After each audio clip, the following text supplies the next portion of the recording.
Hello, and welcome to Roll the Bones. My name is Rob, and as ever, I am joined by my faithful players once again for the third time in a row. I'm joined by my faithful players Mike, Matt, and Dom.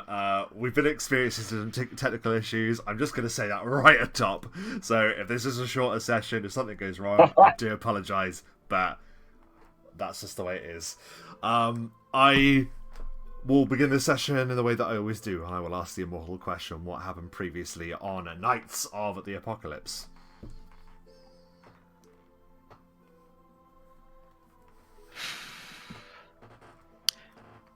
Started in the acid flagon, where we had just had a recap that basically, whilst we had done, no, it didn't.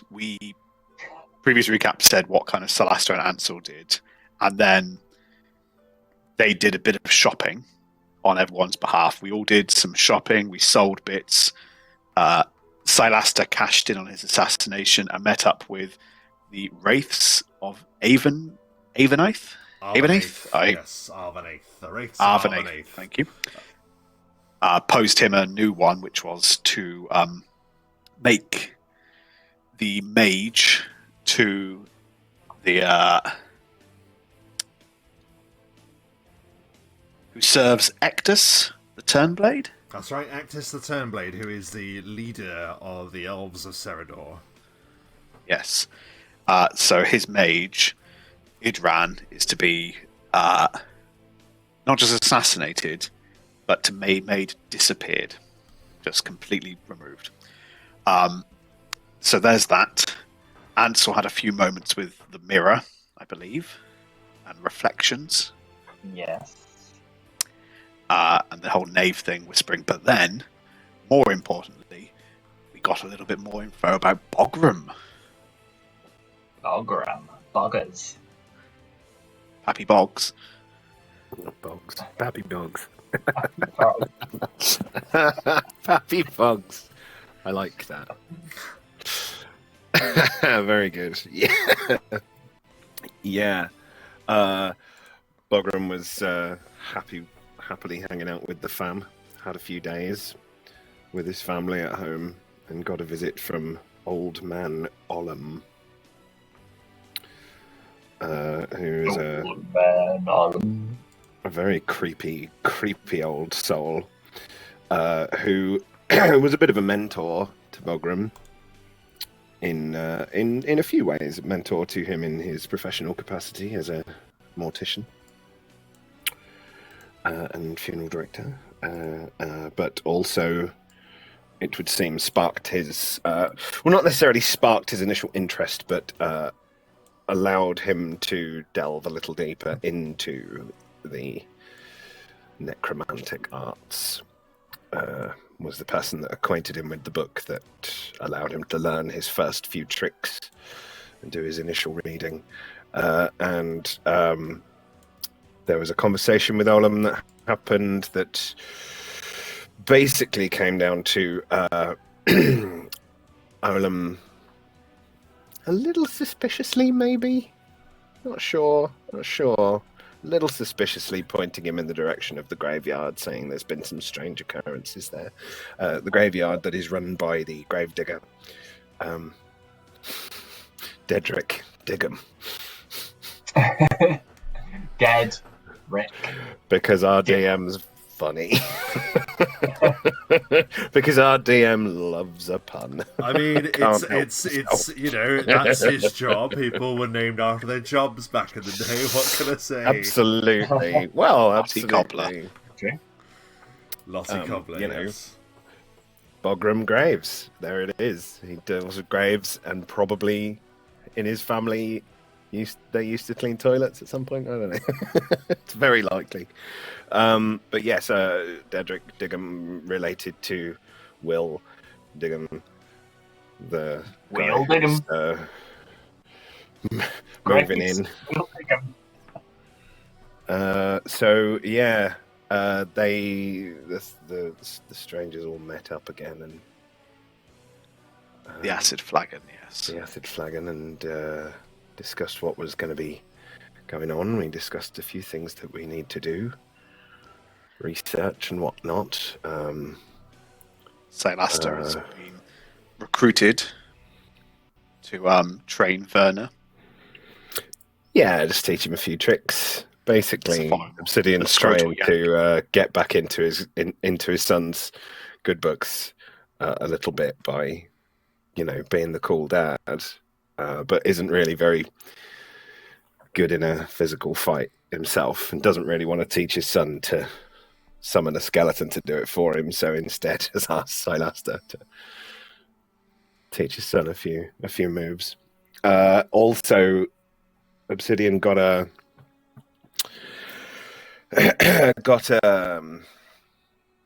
information saying that he's been asked to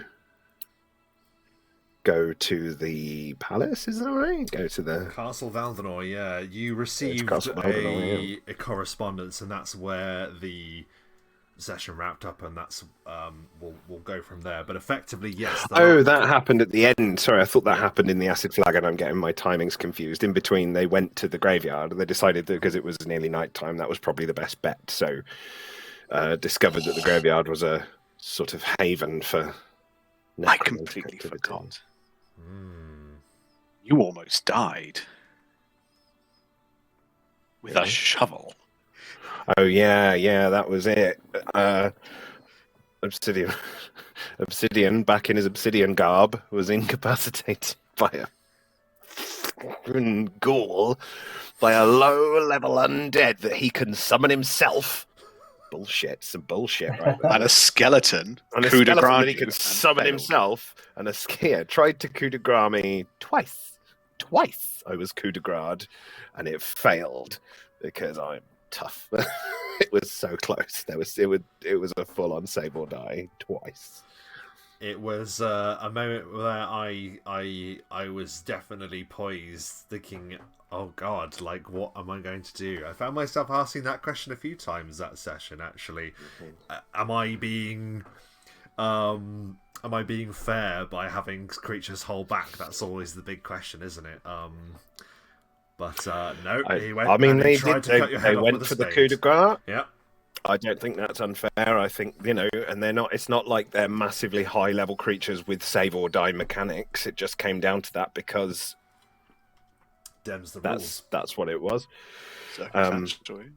Everything's got to be the same for everyone. And like I said, I can summon ghouls, and they paralyzed a couple of gnolls, I think, a couple of sessions ago. So, same rules for everyone. But it's Just all to good. add amidst that, though, you did find that the graveyard had scores of undead activity. Like, not just a little bit, but it was thousands, wasn't it?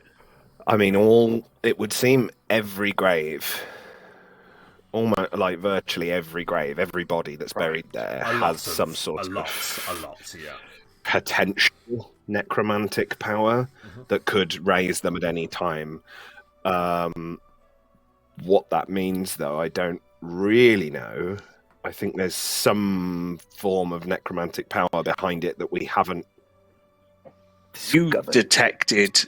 You had a voice or something Division. snap back at you, didn't it? Yeah, I'm going to ask the DM to remind me of what that was. Yep, there was a moment where you, in your attempt to turn the undead, you tapped into a voice. It was almost like you saw for a moment, like you were looking into a prism, like a kaleidoscope, like a multitude of different colours being refracted in front of you. And then I believe the voice said something along the lines of, "It is broken." It is broken, it said, as you tapped into something for a second, but then it was gone. But yes, severe necromantic energies. Control away from some power that had control. I think that was. I think it was normally if you turn undead, you just take control because something already had control. I was taking it from something, so I connected somehow with whatever that power is. So there's definitely something bigger going on there. But yeah, we discovered a chamber beneath the graveyard right. that had the giant. A Giant giant ghast. that had been Hang on. undeadified and turned into a ghast, along with a couple of ghouls as well. And then we had a big old fight where I think we all faced a big old risk of death. I think Silasta, did you come very close to death at one point? No, I actually did quite well, but I got paralyzed right at the end. That's Yeah, right. Ansel was on the Which back foot could as have well. I think was running away at one Ansel point. just couldn't achieve anything. He wasn't necessarily in danger in terms of sort of being close to death hit points wise, but he was definitely in danger that if he was swarmed or attacked, he couldn't really attack back with anything effective. Yes. And then I mean, Celasta was doing okay, but yeah, when he got paralyzed, if it wasn't for Obsidian, that could have been.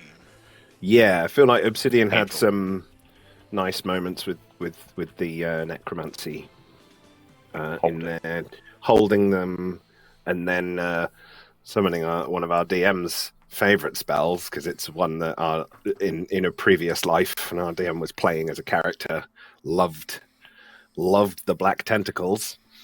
Supreme. Used it to great effect when you were playing as a wizard.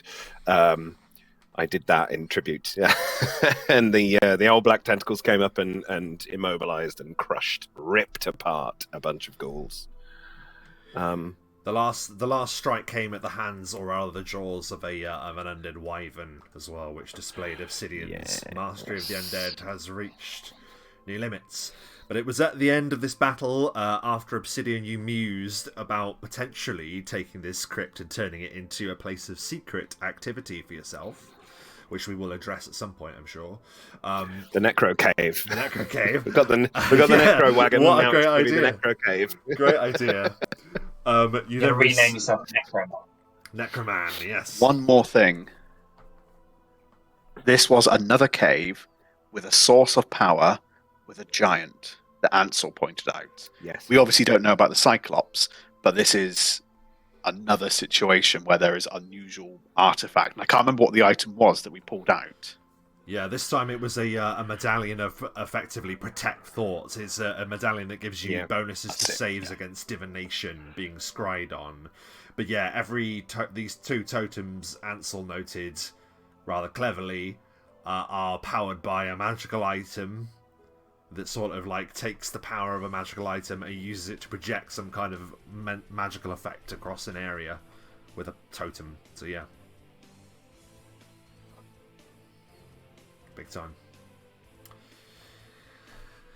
Yeah, so then we ended the session, and we'll bring us right up to date with Obsidian receiving a rook, and the rook read thusly: Bogren Graves, you are hereby summoned to Castle Valdinor to administer your services as a mortician. The king is dead. Long live the king. And we're actually going to move from that point into the morning of the next day, as I imagine you would have needed to go, you would have needed to rest. The sun rises over Valdinor once again, and we're going to begin at the home of Bogren Graves. However, we won't be starting with Bogren Graves. Silasta, what is it that you're doing this morning?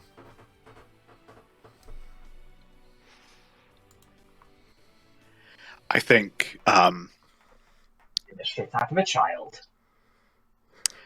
Silasta wouldn't make any intention of breaking in, but he also wouldn't like knock him away. He would just attempt to let himself into the house and basically head to where the beds are and just knock on the doors until he finds the one where Werner is.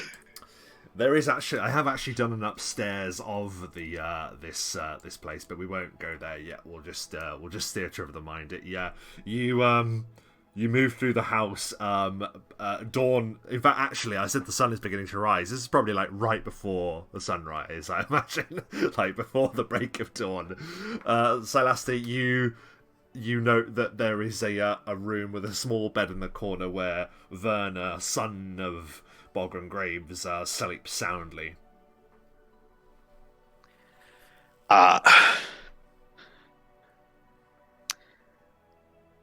Silastra will walk over, not making any intention to be quiet, and just standing over the boy will just say, "Get up."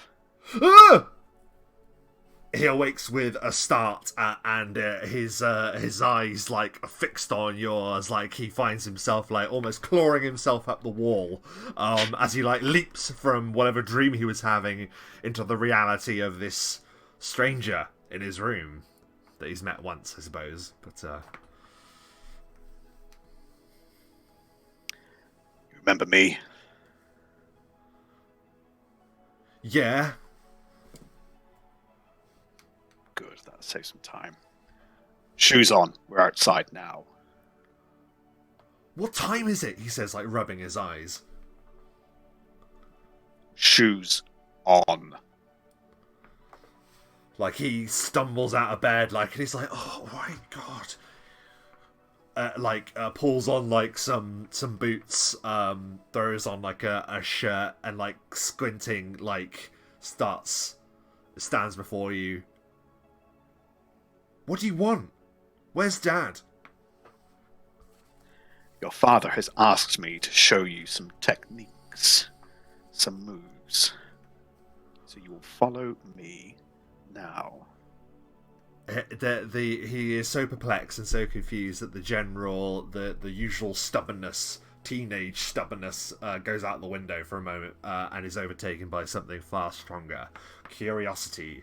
He follows you out of the house, Silastra, and soon you stand, as you may see, outside in the graveyard, as I've taken to call it, the space outside of Graves & Co., where all of the broken, like, ill-chipped, like, graves that have never been used sort of, like, rest outside, and amongst them you stand there before what looks like a privy.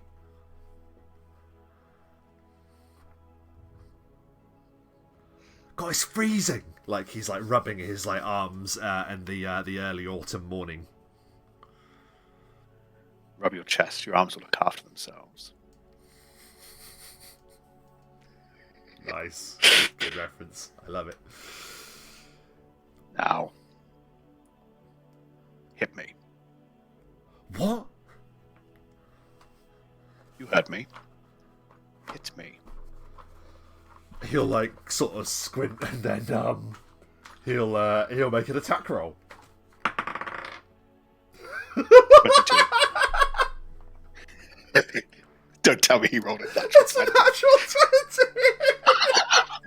Fucking hilarious. I do. Oh Right. You've seen. I haven't touched it. I will take a picture of this to show you later, just to guarantee.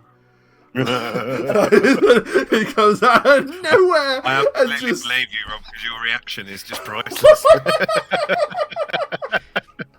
I love it. And the critical. And He's that's got it. D&D, He has to folks. he has to confirm it. We're playing. Okay. I mean, it's a hit. That is a 17, so it's not a critical, but it is a hit. So he does a single point. Hang on, no, I'll roll d4. He does 2 points of bludgeoning damage to you, Silastra. I'm shocked. Non-lethal, I guess. Yes. Yeah, but so he puts his all of his aggression, all of his fury that he's been feeling over the past months, and he puts it all into one swing and catches you in the jaw. The jaw. Well, wherever. Wow. He was aiming to punch you, you know.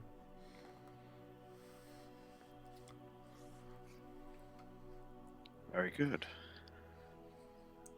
Again. What? He says, like, clutching his hand, like, clearly that caused him more damage than it did to you. Once more. He swings wildly. But wildly misses however you choose to defend yourself. It's a step this time. Yeah, he finds himself like careening into the grey behind you. You moved! You weren't looking. You said hit you. I was trying to hit you.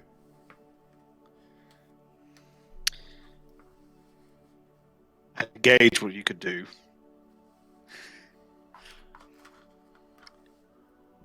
You throw wildly. You're unfocused.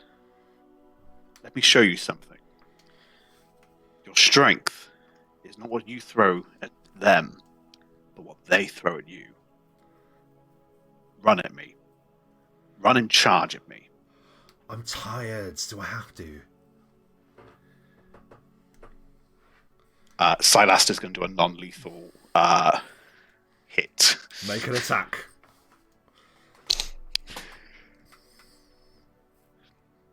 I'm so sorry, Obsidian, for about to hitting your son. It's all right. I asked you to, because I'm a good parent. This is parenting, damn it.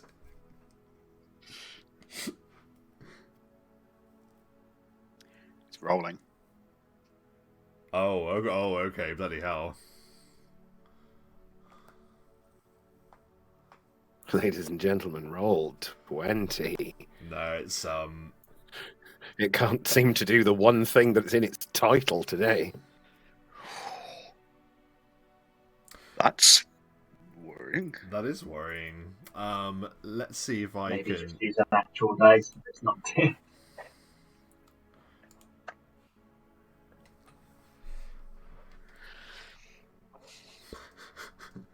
Okay. God. We're going to have to break out the dice. Well, I've just moved house. I don't know where mine are. okay. Let me roll a Oh, d20 oh, for you, first thing and you unpacked. you can add your. Oh no, it's come up. Oh God.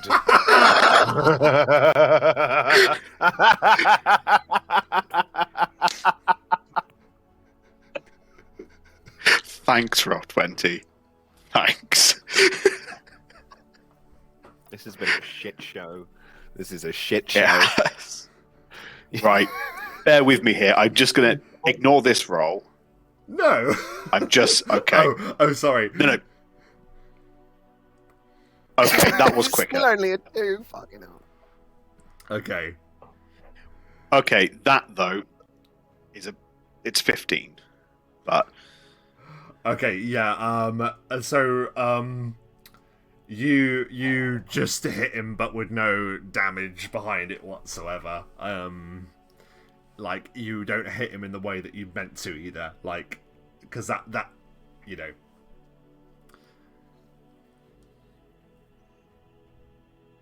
Uh-oh. It's catching up on me. Okay, what I'll suggest is that we can either roll for you and you add your bonuses or whatever. We'll see how we go. It's fine, but the dice roller it hasn't left now. I've got a dice roller stuck on my screen. There it is. It's gone. Okay. You use the virtual That was dice. fun. Anyway. Yeah, okay. Silaster sort of just makes contact, but that's it. There's nothing more than that. There's no actual attack going in there. It's just... Yeah, which might be a good thing, not to want to knock out your son. He is pretty frustrated and slightly alarmed at the display that you show in striking at him. But he does have sort of like a curious look still on his expression. He says, like, as he's like rubbing his like head from where you struck him, he says, why did Dad tell you to teach me this? You're just hitting me. Just hitting me. He didn't tell me to teach you. He told me to beat you up. Maybe he can tell you that later. Now, as I said, charge at me. Like he just Run like out of fear, frustration, will just dash at you. Rolls a 2 on the d20. Go ahead. Well, actually, I'm going to use the maneuver countercharge. Okay. So we both do an opposed dexterity roll, Okay. and then if I beat him, Fantastic. Well, he rolled a 2, so 12. I also rolled a 2. yes, but your bonus is far outweighs his. So yeah, you succeed. What happens as he charges at you with full of youthful fury?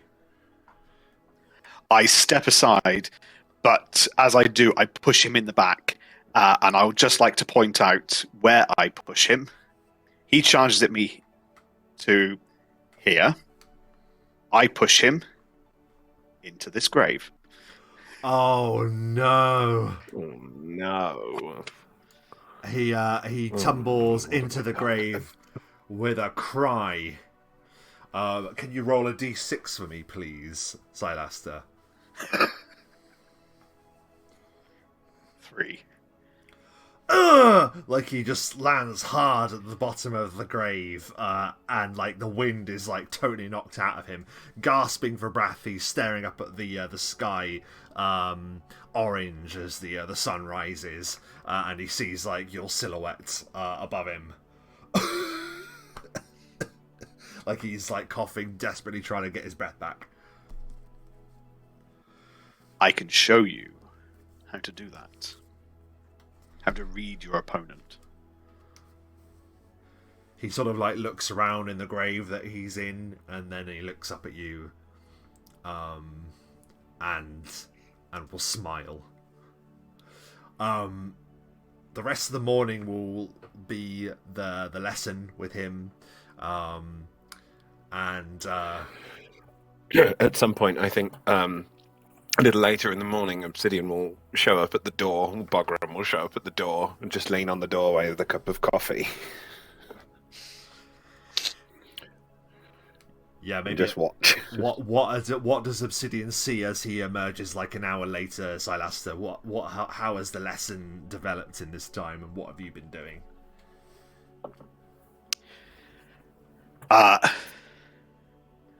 I'm trying to show him this kind of countercharge maneuver. I'm trying to show how to read his opponent. And so he probably comes out and he sees Silaster throwing punches, landing like next to his head, constantly saying, "Not the fist, look at my face. Look at my face. Don't look at this. Look at me. I'm the danger. Not this." You know, all this kind of thing, and then just marking everything on him, trying to force him to know where to look, know what to defend against, not the weapon, but the attacker, and trying to train his mind in how to see this. He's probably coming out and just seeing Silaster like not making contact, but just kind of throwing these punches and kicks. And maybe he might see Werner looking a little bit clued in, maybe. Who knows? Hopefully. He's definitely receptive to your teaching. Like, the physical activity is something that he's been... he's obviously been playing with those Smithy boys, as Naya had suggested. You know, he's got like he's got a fitness to him, but yeah, he's clearly like taking on your lessons well and interested, because he has a lot of aggression, and you can tell he has a lot of frustration that he gets to put out in this manner. And as the lesson concludes, he's breathing hard. Is there like one parting like bit of information that you'd give him? That's all, Silaster.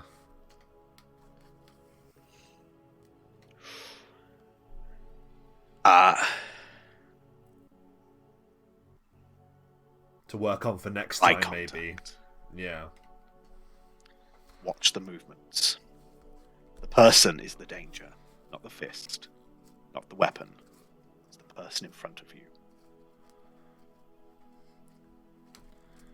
Yeah, okay. And he sort of like looks at you. You can't tell whether he's taking you serious or not, but like he'll look over and it'll be the first time that he sees you leaning there against the door frame of Obsidian.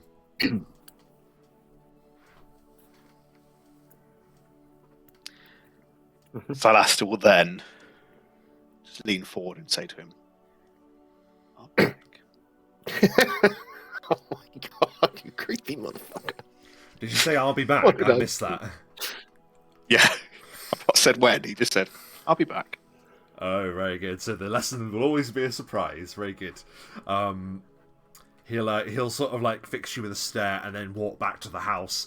As he gets to the doorway, he just stands in front of you, Obsidian, and he just says, "I want to go in."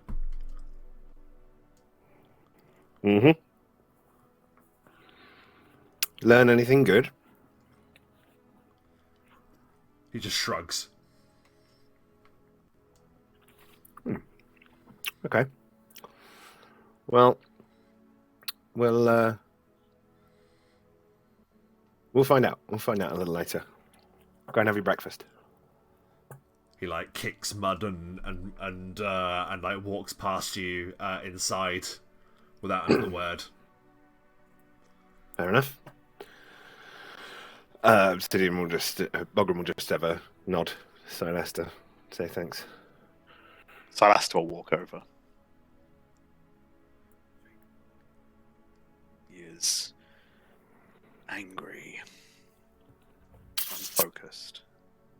Yeah, teenagers. It can be knocked out of him. He could be knocked out of him. Yeah. I mean, maybe. I can understand it a little bit. I've not been around. Learn to focus. That would be wonderful. I think I've got a bit of making up to do myself. I just wanted to help him out, but I really do appreciate your help in the matter. Silaster will lean in towards Bogram. I'll be back.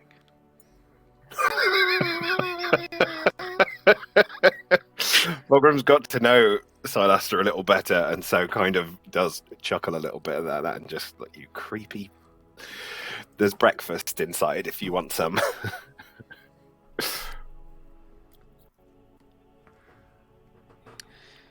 As Silaster also will lean in and just quickly say, "Don't forget tonight." Tonight? What was tonight? Out of like genuinely kind of, is there a thing that we? He mentioned to you the night before that he's got an assignment tonight at the docks to collect a bird cage, and he said, because you said you may need some bodies for the necro cave, yeah. to which Silaster said, "I may have a job for you." No problems. Yeah. He's just basically said, "Don't forget tonight." Absolutely, I'm there. Now I'm gonna go and get ready for my trip to the castle. Well, we'll join you now, Obsidian, because you'll be looking at the instructions, because there were actually instructions about regarding your visit to Castle Valdinor. So you are going to be escorted to the castle from your residence. You are going to be escorted not today, but the morning after today. So you have all of today to spend doing whatever you need to do. In the evening of today is when Silaster's and Ansel's assignment regarding the river docks is happening. The morning after, apparently an armed escort is going to be arriving to escort you to the castle. So you have to be back by morning at least. Super. Okay. That's fine. No problem. Ansel, Silaster is kicking about the Graves and Co. Are you about, or have you been doing something different this morning? I think Ansel is probably come in with Silaster. And is probably hanging about with Obsidian's imp buddy, because he's by himself, isn't he? Yeah, Trick often holds the form of the Raven, such as Obsidian's order. But when he's around you, Ansel, and no one else is around, he will slip back and forth between the two things. He gives you a smile as he sits on one of the graves, maybe. How's Tricks? It is a joke that no one has ever made to me before.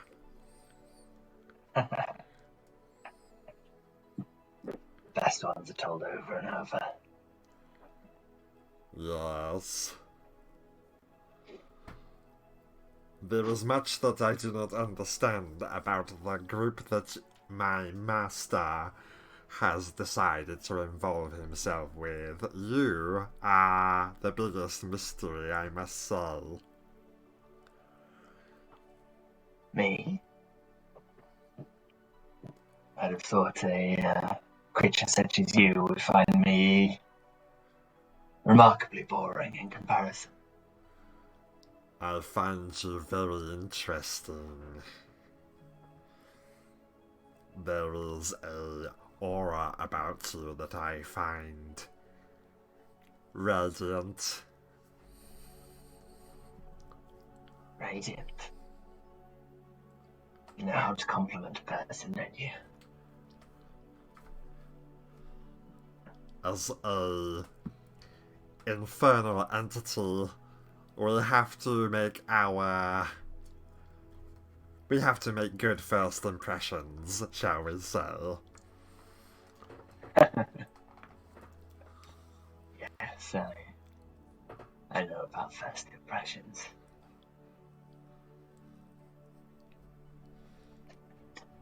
And as much as I intrigue you intrigue me, or your deal with our mutual friend does anyway. Yes. I hope he's not in any trouble. No, quite the, not quite the story. No, it is rather I that was in a little spot of bother. Oh. Well, that's the more preferred outcome, I suppose. It is perhaps something I will share another time. Perhaps when Master is around, for I do not know exactly how much he wants me to share. Perfectly understandable. I wouldn't want Cry to share all of my secrets after all. Suffice to say, it is an unusual story for one of my ilk. There are not many devils that have my disposition, shall we say. My charming disposition. And he shoots you like a menacingly evil but happy grin. Then I'll be excited to hear it one day. Perhaps I'll tell you my story as well. I will look forward to it. Did I overhear you say that you wish your little friend, and he looks to Cry, who's sort of like curled up on your shoulder, is to have a new name? Yes, that's correct. It is one that must be chosen carefully, for names have power. Yes, I suppose they do.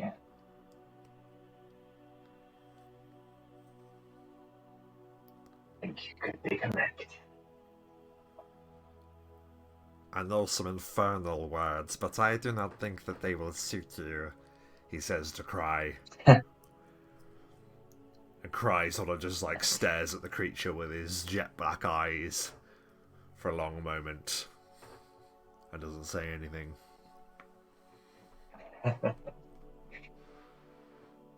Yes, we must make sure names are appropriate. Food for thought. Where did your name come from? Did Obsidian give it to you, or did you already have it? My master named me. Ah,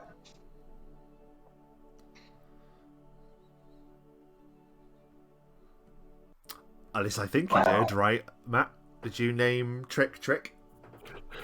I believe so. Yes, I would He has imagine his he own had. infernal name, maybe. Yeah.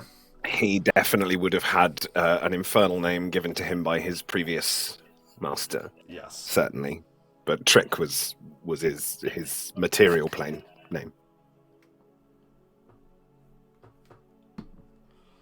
Well, I hope that the trick to be played will not be on Obsidian, but on everybody else.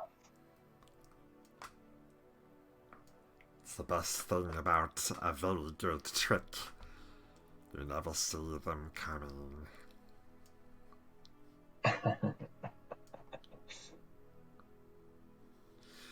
The rest of the morning is yours, in fact, the rest of the day. So if the three of you are able to convene at this time at Graves and Co., once breakfast is enjoyed, you have a whole Yeah, I day. reckon. Is there any plans that you want to enact whilst you're still in the city?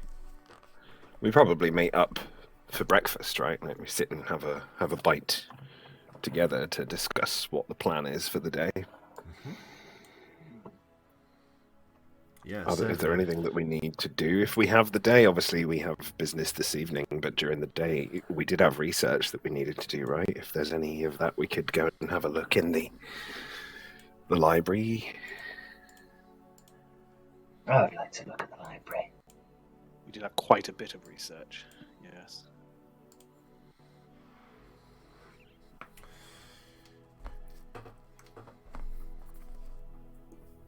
Okay, so go to the library. Is that what you want to do immediately, or is there anything else? Also, check in with a few people: Danico, Creed, and Swiftstone. However, I think Creed and Danica will probably be easier once we go into the palace, so maybe a job for the following day. Swiftstone, we don't even know where he is, so we need to put out feelers for that. I don't think, aside from that, there's anything.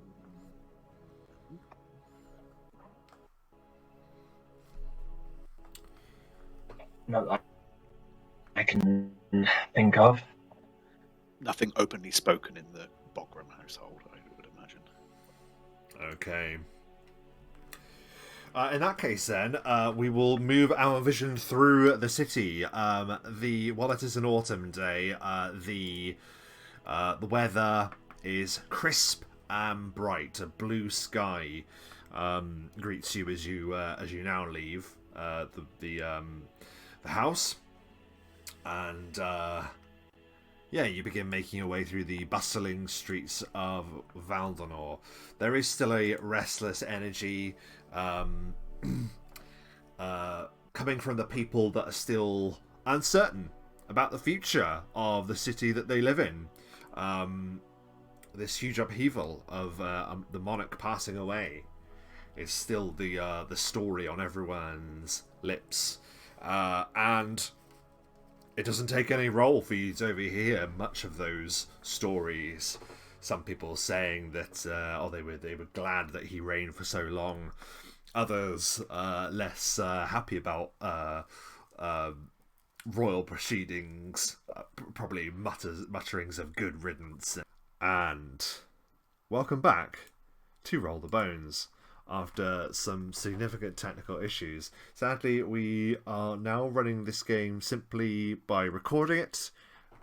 We will hopefully return to streaming on Twitch next week after we deal with some issues that we've been having. So we return to the Great Library, and the strangers have been investigating well, they haven't even started investigating. They were actually just speaking to the head librarian after giving her a pretty big tip, and then they began specifying what they were going to begin to look into, and that is where we will return to the strangers. So, what is it you're looking for first? Well, we had a list. We had a list. Let me just bring up the list. I don't know whether the list is exactly as we want to do it in order, but I mean, first and foremost, I think we want to look for the namesake of the campaign. Right? Yeah, I mean, that's fair. Right, the Knights of the Apocalypse. We not only know the Knights of the Apocalypse, we know their individual kind of names. They were, a few sessions ago, Magic. Or Faith. No, Fate. Fate. And Shadow. Yeah, that's right. And it wasn't just them. They had a chap with them. The Omen Lord. Am I right? The Omen Lord? That's right, yeah. So we can reference that as well to the connections with the Omen Lord. We can reference their individual names and the Knights of the Apocalypse. We want to look into that, research that, and see if there's any further information that we can find that might give us some sort of lead on relevant locations to them, history, mythology. Yeah, so that's our first, I think, research point. Okay. I'm going to ask you to do a collective check, I suppose. So whatever each of you would argue would be the skill that you would use to best ascertain this information from the library. There is gather information, but there's also... but gather information's a charisma thing, isn't it? Yeah, exactly. So so it's more like talking to people. Yeah, fair. I would say that as far as information goes, I would use Knowledge Arcana or, to a lesser extent, Knowledge Religion, but I think Knowledge Arcana being my strongest. Give me a Knowledge Arcana roll, and depending on how well you roll will depend on the amount of information you will be able to get, if any. But yeah, I think whatever skills, I think we want to cover all the bases. So obviously the other guys might have better skills elsewhere. I think Ansel is also a Knowledge Arcana guy. Yeah, my top ones are Knowledge Arcana, Spellcraft, and Use Magic Device. So I think Knowledge Arcana is the only really relevant one for this. By all means, make a roll as well. 19 Knowledge Arcana. 19 from Obsidian, 11 from Ansel. Honestly, the only two I think that are beneficial in this situation that I have is either straight up search, which gives me a +2, or I just do a straight up intelligence roll for like knowledge history, which I have no ranks in, but it's something extra. Your choice then in that case. I'll do a search check because I get +2 on that. Okay.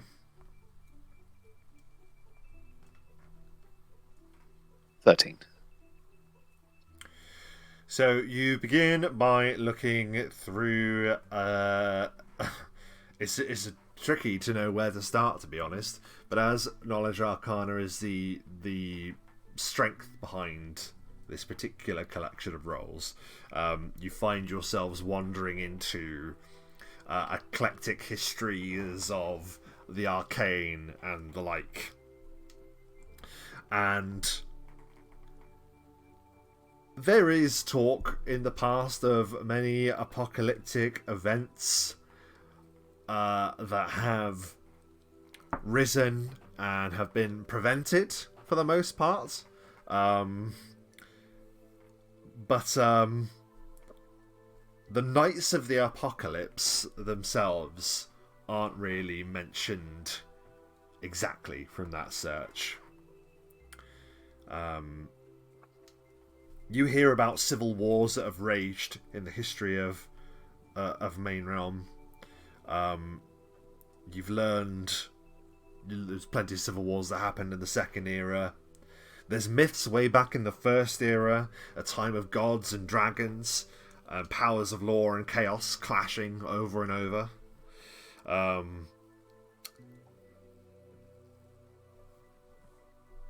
But you don't find anything specifically about the entities that you faced in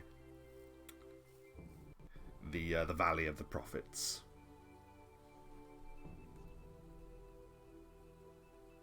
Oh dear, that's a bit of a dud search. Yeah. That isn't helpful. Never mind. There's more. On that topic, and this actually could lead into a check I can do. Can I do a heal check to do any investigations towards hunger or the hunger? Yeah, certainly. Yes, by all means. 18. Yes. There are a number of references to the hunger. Not in the sense of the hunger as you've heard it described like by Derek and by the Omen Lord and things like that, but there appears to have been cults and followers and worshippers of similar ideologies throughout the history of Main Realm. In fact, going back to those rebellions in the Second Era, you read about how the Azamar that first came into the land of Main Realm and the world of Main Realm, there were those that called themselves the Chosen of the Exalted Legion, or the Exalted Legion. And it is said that they were driven by a hunger, thematically. There's a lot of description about like following one's ambition and drive and power, and in doing so being fueled by some power or other. But it's all vague notions. Again, it's nothing concrete.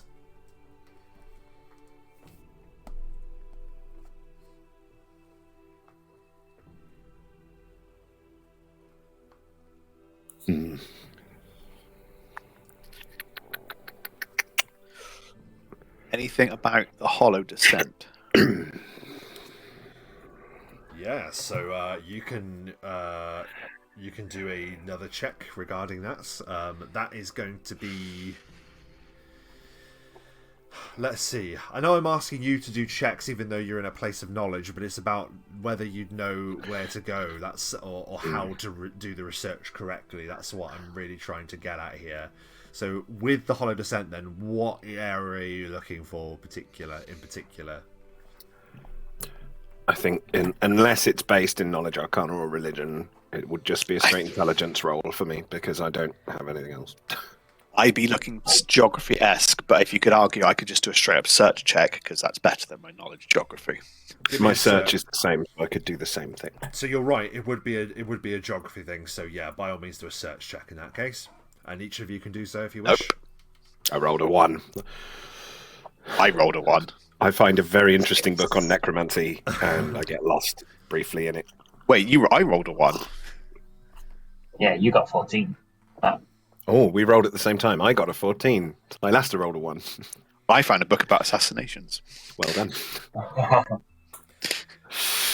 Yeah, so you actually are able to collectively look up the Hollow Descent. It is a name that has been associated with a particular area of Orenthale for a number of at least 200 years at the very least. That's where you trace the name back to. And let's see if I can just bring up any further information. I do have it actually written somewhere. Here we are. So, once upon a time that there was a settlement named Thrandra. And oddly enough, that was a settlement that was on the older map of Orenthale that we used to use for a peek behind the curtain. However, Thrandra acted as a haven between the east of Orenthale and the lands of Hemlon to the south. And it is said that a ranger captain by the name of Barndon once led the King of Ireland to speak with the King of Orenthale there. And in secret, the two of those kings had a council together and talked deeply about whether or not they would join the True Light Rebellion.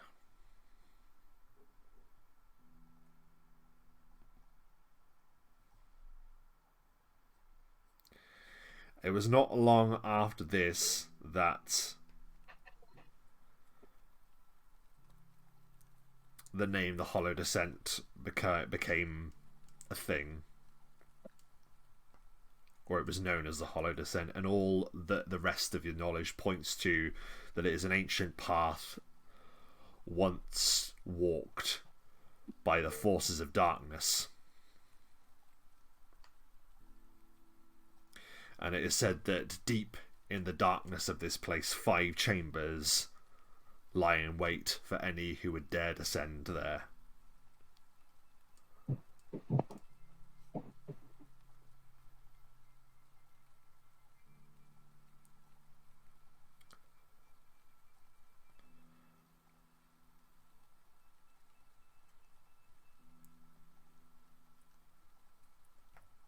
And that's all you learn about the Hollow Descent.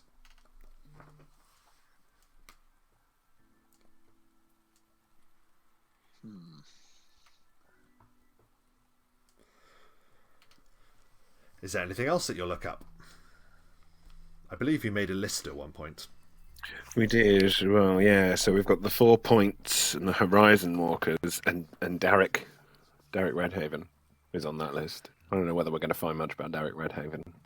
Well, Silastra not really knowing much about them would probably be wanting to have a quick research about vampires, just to give him a better idea about strengths and weaknesses. Okay, well, vampires are undead, which means that would be a knowledge religion roll. I don't have it. I do, but I rolled one. What I'd be straight up. You have no idea what vampires are. Well, I know what I already know. I'm an expert. I thought that was me. That was me, Dom. I'm just not interested in this search. I think that's the thing. Obsidian thinks he knows too much already, so he's like, I don't need to research that shit. Ansel, you however find the perfect tome. You blow dust off this thing and scrawl across the front. It says Legends of the Vampire, in other tongues known as Nosferatu, Cursed Ones, Shadow Dwellers, and it's got this long preposterous title. And inside, because that was an excellent roll, you find all sorts about the vampire. Generally speaking, it gives you an account of those that have been unfortunate enough to encounter them, and generally this is second-hand information, but what you can ascertain is that they are incredibly fast, incredibly dangerous, most active in the night, but not necessarily restrained by the day, but they don't like it very much. That they, of course, sustain themselves solely by draining a victim of blood. However much that they drain is generally on how much they can withstand themselves from going over the top. It's a physical effort for them to stop drinking blood once they start. That they have an affinity with bats and rats and wolves. To the point that some of them can become such creatures. That they can influence you with their very gaze. That they don't particularly enjoy crossing running water. And need permission to enter anywhere with an abode or anywhere that you would find that guest rights are required. Even sometimes within taverns and inns they can't enter because they need to be allowed in and given permission. Even taverns have a like a temporary old protection from such entities, because when you pay for a room, you enter a pact that this is where you will stay the night, and it's all mysterious and a bit vague. You also learn that they are completely resistant to a number of not completely resistant, but they have resistances to a number of attacks. They are vulnerable to silver and magic. But there's all sorts of other things that kind of contradict that information as well. And that, for the most part, is what you learn. Right. Okay. Garlic. Need garlic. They also have a distaste for garlic. That's correct. That's canon. Yeah. Because they find it harder to influence people because of the bad breath. Mm-hmm. Yes. Very much so. Okay. So yeah, a good idea about vampires in general. But with Derek's concern, you kind of get the feeling that he's not any ordinary vampire.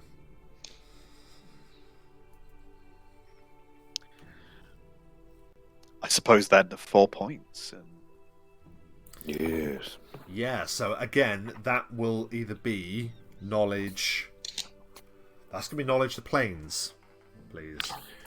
It'll just be If it's straight not, then it's straight intelligence. intelligence or search. They're both the same. Yeah. I'll go with search. 11. Not good. 7. I'm back to 4. We suck at this. So you are only working with the basic information here. You remember together that it was 4 gates stand upon points of a star, and you'd worked out that that likely meant that meant north, south, east, and west, and that the very western point was where the bright gate stood. And from examinations of the map, there doesn't appear to be like there is like replicas of the bright gate. There are all sorts of different doorways into different worlds and the like, but it's the bright gate opened to welcome the Azamar, who came onto this world generations ago, but no similar gate has appeared in the same way. To your reckoning on your basic search using your maps and skim reading. I mean, we did find a map before that gave us some possible suggestions where other convents might be, but yeah, I suppose that makes sense. We're not booked people, we don't really get it. Nope. We're not that bright. We're not. Right with my fists sometimes.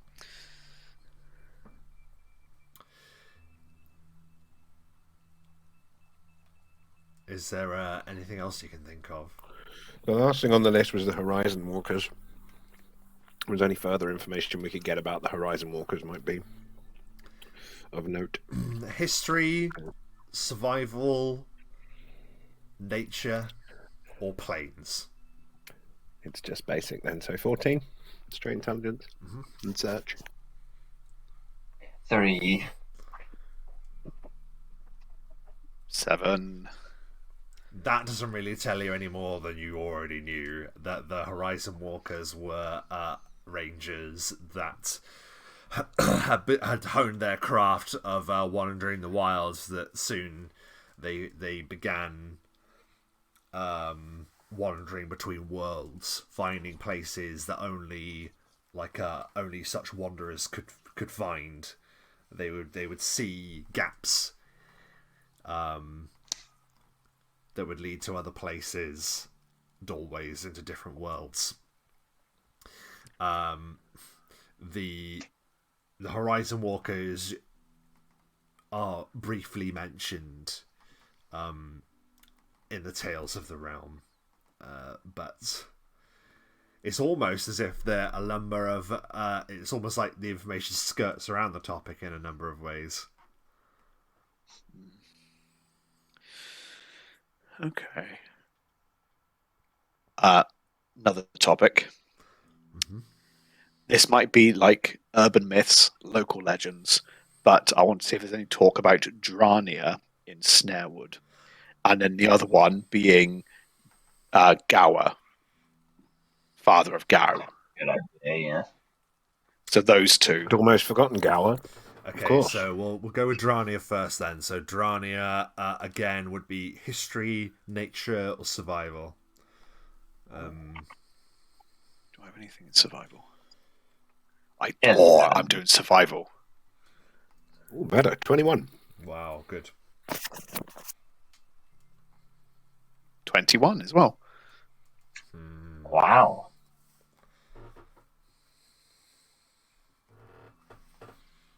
Very good. So Drania, very much Just stumbled on the right book. very much a local knowledge, really. Snarewood lies but a few leagues from the walls of Valdinor, and has remained that way. And from what you can tell, is a useful natural barrier that prevents people stealing into the mountain ranges of the Grenial Mountains that flank Valdinor. Snarewood itself is an incredibly dangerous location, and it is reigned over by Drania, or as she is also colloquially known as the Druid of Death. There are horrid depictions of her victims with trees sprouting from corpses of the fallen,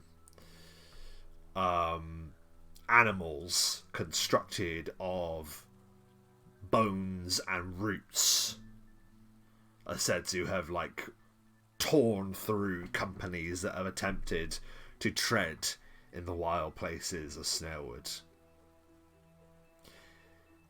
There are some say that she is Snarewood, that she was never a mortal at all and has taken a corrupted form of nature, and is a staunch guardian of that area of the world. There is no personal account of ever connecting with her personally, though. No, there is no written account of anyone that has seen her and then lived to tell the tale. This is all people have been talking about her and then had vanished, or reports have come regarding her, and but that's it. There's She no sounds real... like a barrel of laughs. Yeah. Well, it's also going to be a needle in a haystack. Okay. Snarewood is massive. Yeah, it's a huge forest. It runs the length of the Granial Mountains, and is very much part of the spine of the country you're currently in. Yeah. We might be able to use the seed itself to lure us, maybe, to. It's a good shout. Yep, the seed that Crocus gave you. Understandable. I get the impression that if you make the right moves, she'll find you. Just start chopping down trees. Well, that's a conversation for another day. Yeah. And then Gower. Yeah, make a history, arcana, or history, arcana, or survival again. I would say, or nature, whichever. 22 arcana. One. 23 Arcana. There are multiple tales that speak of a giant named Gower that dwells in many places in Main Realm, to the point that the numbers don't seem to quite add up. There appears to be a Gower in Nurendel, and then there's another one in Ireland or in Faereld, but they're all in different periods of time. But with the 23 Ansel, you were able to ascertain that this is a name that is passed down, seemingly earned among stone giants, and that the name is somewhat a mantle that denotes your standing among all of the stone giants. It doesn't give you a rough a location per se where he may be, but it is said that he once stalked through the mountains or mountain ranges in and near Orenthale. That's the best you could come up with. That's nearest to your location. He has definitely been in Orenthale at some point. Whether this is the Gower that Gow is after, you do not know. Yeah. But the giant that or the name at least, has echoed within the high places of this nation.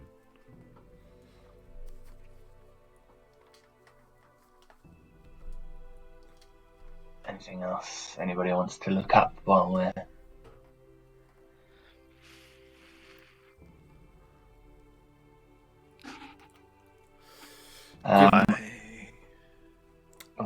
You can give me a wisdom or intelligence roll, the three of you, to see if you can connect some of the bits of information that you have found now that you're completing your search.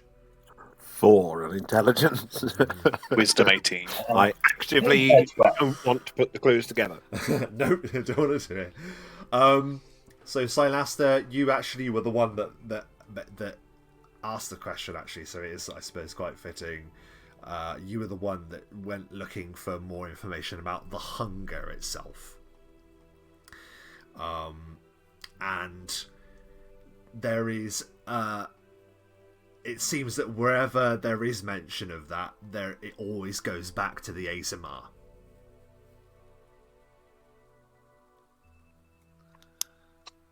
It always goes back to that people, those bright, plain-touched, angelic individuals that arrived hundreds and hundreds of years ago.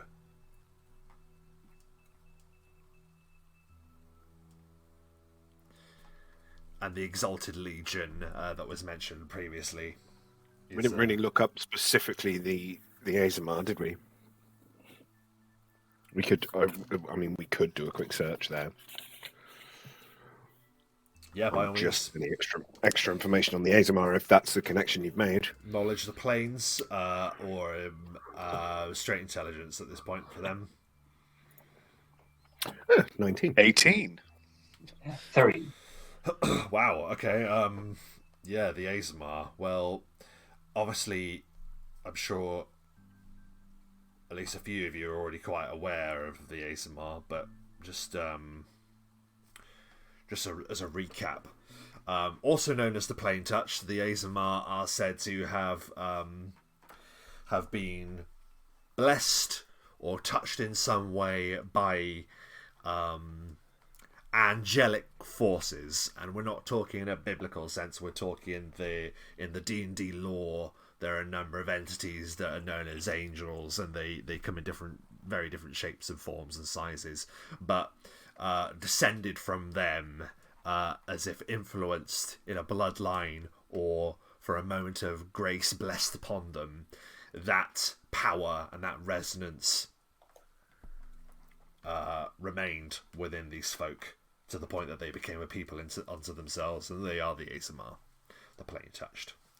And as the story says, that we've said a number of times during the campaign, it is said that long ago the Azamar arrived in Main Realm, and it was almost like they were the guiding light that that brought like a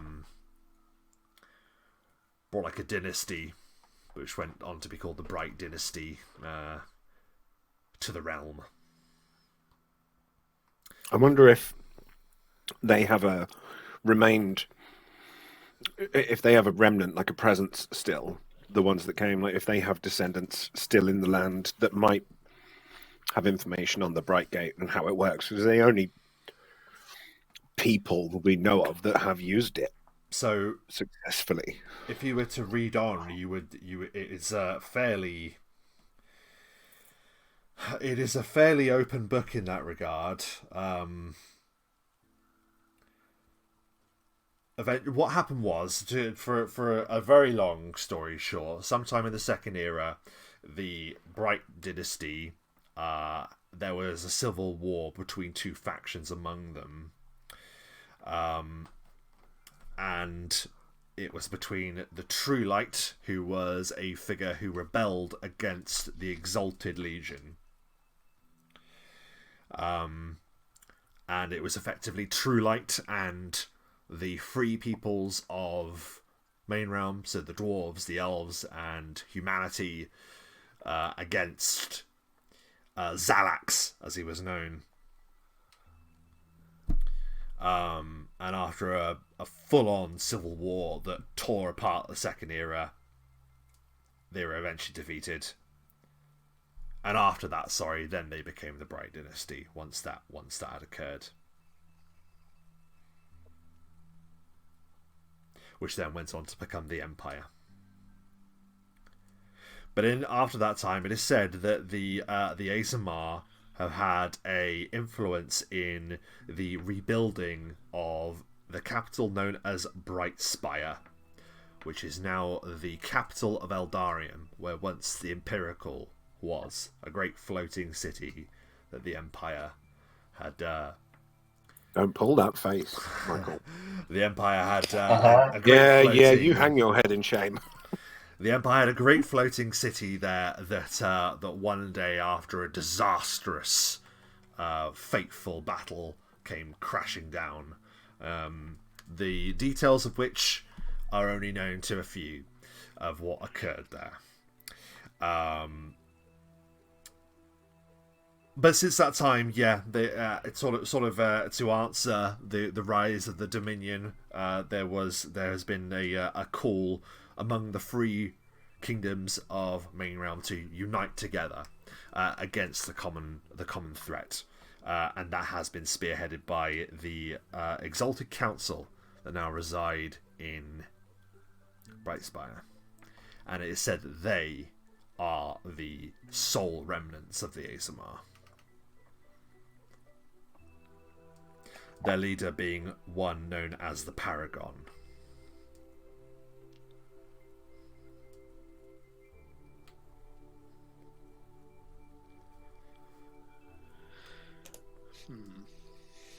Maybe worth a visit. Yes. It is you look at the map and you see that it is a mighty journey to travel to the very heart of Main Realm, the very center. That's where Eldarium is. Months and months of trekking. A long time. But you imagine if this is where your road will be, eventually it will turn there. It will lead you away from this place. If you ever, if you have any hope after surpassing whatever lies in Orenthale, for example.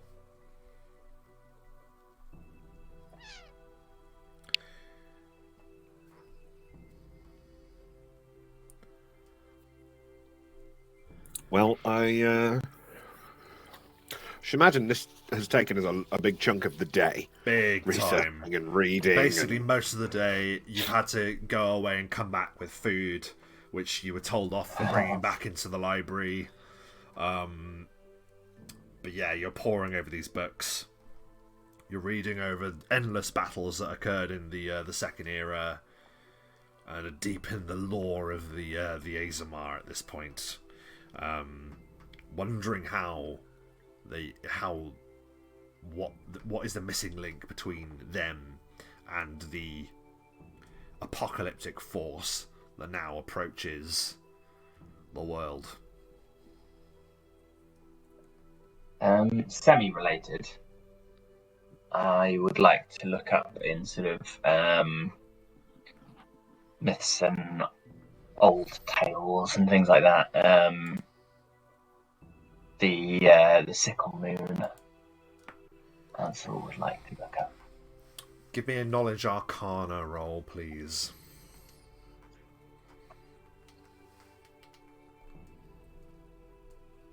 Oh, not bad. 22. The sickle moons is a phenomena when two of the moons of Main Realm hang in the sky, and one is out of sight. And because of the nature of there being three moons of Main Realm, whichever two they are tend to swap.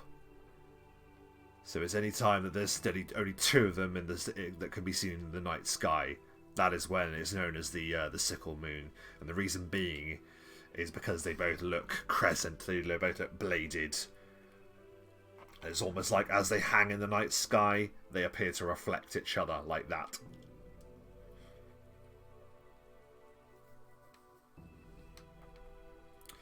So that's like the astrological, that's a word, reasoning behind it. Yeah.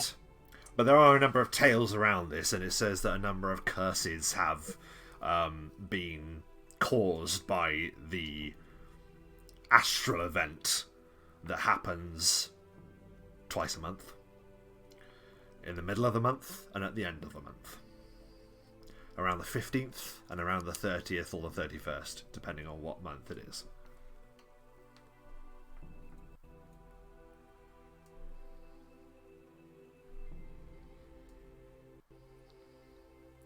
Lots of superstition, lots of odd tales about people going missing when those moons are in the sky. Lots of weird things happening, strange twisted events of towns going quiet, nights lasting longer than they should.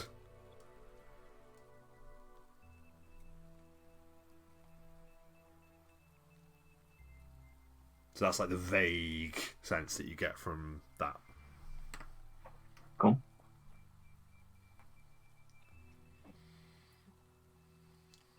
Anybody want anything else? Yeah. You can always come back. I mean, you're going to be in the city a while, so if there's anything else that you want to think about, then you can always come back and try again. It's up to you. I think it's quite likely. I have this image, Rob. I don't know whether you'll appreciate it or not, but the Libris Mortis. Yes. Which is the book of necromancy that was the sort of turning point for Obsidian, or for Bogram, to become Obsidian. I think it's in this library, but I think that it's. I imagine it to be. You know, is it an American Pie? In the American Pie film, and there's the Book of Sex, Yeah. and it's hidden in the bottom bit in the library, and it's all just a book that people have put notes into.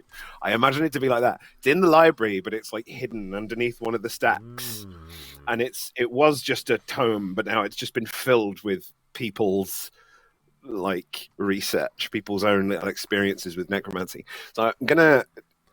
I think I'm gonna put a few notes of my own into that at some point in the day. So whilst we break for lunch, he'll disappear for a bit and just go and write a few little bits. Because you have your own copy of this, you're not finding it in the library. You own a copy of this book, correct?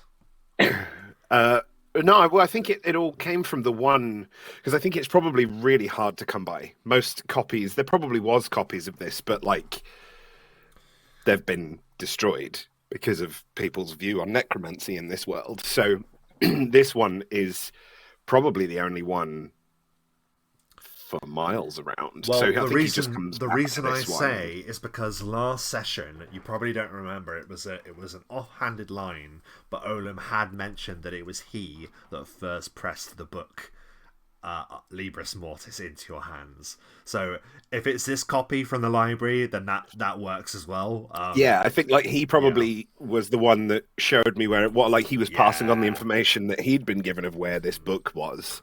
That other people interested in necromancy have noted into it, and in that case, you learn sort of other people's experiences and stuff. I think this would only be very select few people will know it's there, because it's something that people keep on the down low, because you could be in big trouble. Exactly, because of the nature of necromancy and the nature of the relationship that people have with necromancy, particularly in this realm. Necromancy is not looked on kindly to the point that it is outlawed. So I imagine that is in a proper specific hiding place that you know where to find it. So what's the hiding place like then that you find it? I think it's in the bottom of one of the stacks. Yeah. In a real little nook in the corner. There's a sort of old books, and these are like books on like accountancy or something. They're just the ones where people don't really go there. They're kind of really, really dull, really dull books. It's not often used, this little area. Certainly not by the most curious of people that would go looking for secret compartments. And it's just it's a thing you have to kind of knock the wood in the corner and lodge it aside. It's kind of how I imagined that he came across the book when I came up with the character like that. It's just this sort of hidden thing in the library that only he and a few other people have ever sort of had access to. And yeah, it's just this kind of thick, like stretched out thing, because people have put so many extra pages into it, images they've drawn of the things they've managed to summon on the sly. Some very sketchy people have used it, because obviously he likes to think he uses necromancy for good, but a lot of people really don't. There's been some dodgy people that have found this book. There have been a number of amendments, Obsidian. Yeah. Ah, right, okay. You open the book, and it actually falls open. And the reason it falls open is that a single page has been torn from it. That's not cool. You can't remember what was on that page. However, there is still a contents, or a list of contents, that you're able to flip to. And you see that the list of contents that has been self-made by the people that have continually added more and more into the book of Libris Mortis. You see in spidery writing the number of the page that is missing and 2 words. Fugue Prism.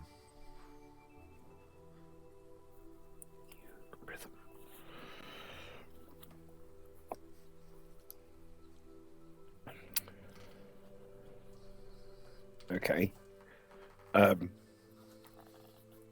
Does this make any sort of sense to Give Obsidian? me a He knowledge knows religion it's- check. It's not going to be an easy one.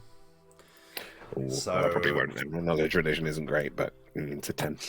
Well, unless it... I done knowledge religion because that's the one that I usually go to for necromancy, unless you would argue it arcana. Well, being a necromancer, a dread necromancer, is religion and arcana. They're sort of equal in the Would two. you rather He make an uses both, arcana so. roll then? I think that's more of his focus as far as the necromancy, for sure. If that's the case, then I will allow you to make a knowledge arcana roll instead. I should have asked you before, but there we are. It's not much more, to be fair.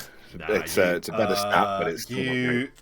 Weirdly, it's almost like it's on the edge of your thoughts. Like, you swear you've heard it before, but maybe it's because you've looked in the book before and have seen that page before, and it's in the back of your mind, or you remember looking through the contents and seeing that. And this before. would be, frustratingly, the only place where I could research what that means is in this book, and the research has been taken out of the book. Damn it. You Okay. aren't the only one to have used this book, so maybe that's like a lead in itself. Absolutely. Need to go and have a chat with my old mentor. That's cool. There would have just been some like lunchtime. He'll go and have a flick through, pop a couple of his notes that he's done into the book. Self-portrait of him in costume. Slip in the pages. Yes, excellent. So that's your time in the library then. I take it that's everything for the time being. Yeah. Very good. Lore heavy dump there, but there we are. So it is drawing to the point where you are probably going to have to get ready for your investigations at the river dock. I imagine you'll probably want to scout out what you're looking for. So if you're happy to do so, we shall move there, and we will cut to nightfall. So, Alastair, this is on you. This is your operation, so you are the boss here. So you move to the river docks, and you are on your way through the city whilst you do so. Do you remember what you're going to be looking out for whilst you journey there? Birdcage. Birdcage. Birdcage. It's being transported via the Silent Partners or to the Silent Partners. So Scardy had told you that this package, while not written to them or addressed to them physically in writing, it is, according to him, being sent to the Silent Partners by way of this voyage up the river on a vessel known as the Duskflower. Yes.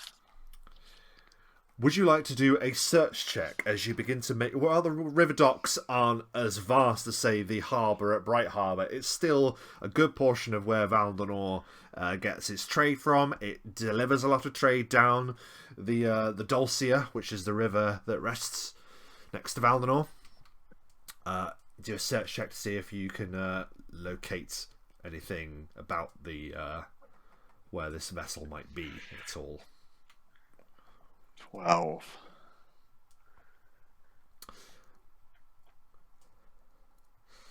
Okay, Ansel got a 15. Obsidian, do you want to aid in this search? I mean, I can try. Yep. That's all we can ask. Oh, shit. Ah, Paid off. I'm 18. Ansel, you All's are worth first trying. with yours. You overhear someone stating that the Duskflower is due in shortly. That they have received word of its imminent arrival. Obsidian, with that search, you're able to move through parts of the river docks, and you actually see a manifest of sort of like a timetable of where things are meant to be and where people are due in and that sort of thing, and you actually work out with that roll where the Duskflower is meant to went to land where it's going to land, and because of that successful roll, we will move you to the correct area of the river dock at the right time. You haven't been there for long, but then you see it. This stout, well fortified river barge with large plates of metal that are kind of like hammered into it to reinforce it. This is a river barge that is the home of some rather heavily armed individuals.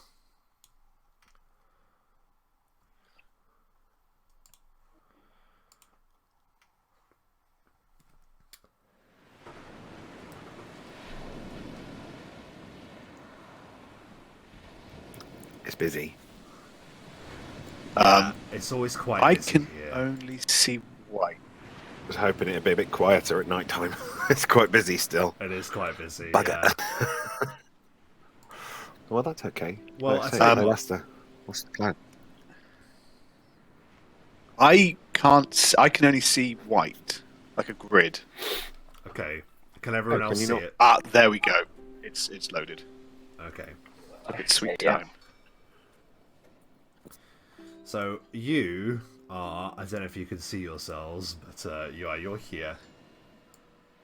I suppose you're right. It is quite busy for being nighttime, so let's it wouldn't be that busy, so I'll get rid of some of the crowd. So the crowds are sort of like melting away. Yeah, that guy there, he's gone. Everyone else stays. It's actually a really valuable tokens that I've got. It's actually a crowd pack. So now I don't have to have lots and lots and lots of tokens using up space. It's now just one token that signifies dozens of people. That's a really good idea. Yep, I don't think I've got that. it is great. That I particular will definitely not send it to you, thus foregoing your need to pay for it. I definitely won't do that. Absolutely not. We don't do that. So the crowds are melting away at this point. You're absolutely right. It wouldn't be as busy as that. But there's still some people working overtime. You can see people hauling crates, cranes, sort of like moving heavy bits of trade and the like. Packages being set down. But yeah, all of your attention falls upon the Duskflower, which is this huge, fortified looking, looks like a warp barge. You see a number of patterns painted onto the side of it. Give me a what languages do you all speak? Elven. Just common. Say that Common, again. infernal, and draconic. Silaster? Common and Elven. Oh, common and elven. I apologise.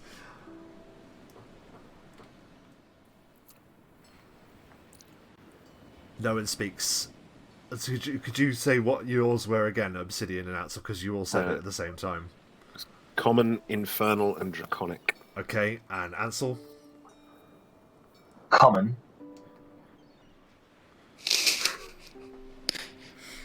You don't understand the markings on this thing. However, the clue is given to those that are a number of them are already disembarking the vessel.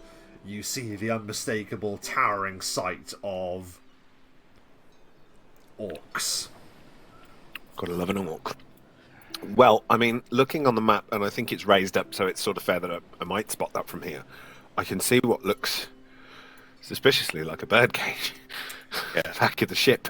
Yeah, if you were to like scope about as you see them like laying anchor down and throwing their boarding planks out onto the jetties. Yeah, you'll see it. It's fairly obvious. It kind of is this pristine, shining cage. It's not as big as that, but it's there that size, so you can actually see it on the map. It not be like a minuscule thing. It's about. I will like say though, that. boys, we look quite obvious as well, standing. Yeah, just in you line. sort of just are looking We're at just them. all stood staring at the ship. We're going to rob this ship. Maybe we just sort of are just leaning against the wall and look, natural. Just act natural. Trick, get up on the roof, for goodness sake, hide. Right. I'm bleeding starving! You can hear one of them say, ain't had naught but maggoty bread for 3 stinking days!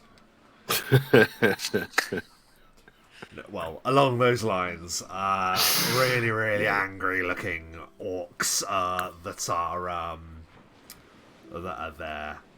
And one says, shut your mouth, we're here to deliver a package and that's what we're gonna do!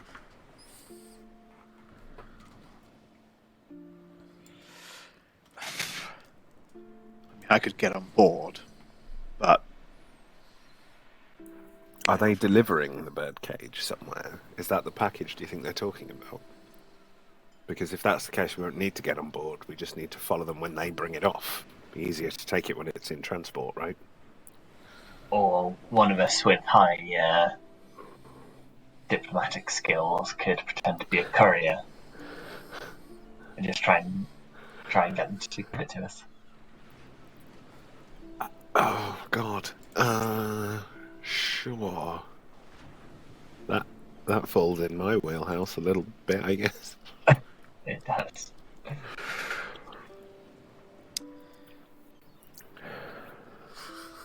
Have you got any other outfits? look, Right. if There's a pirate cat. I could be that. I could be a possum. beam horse,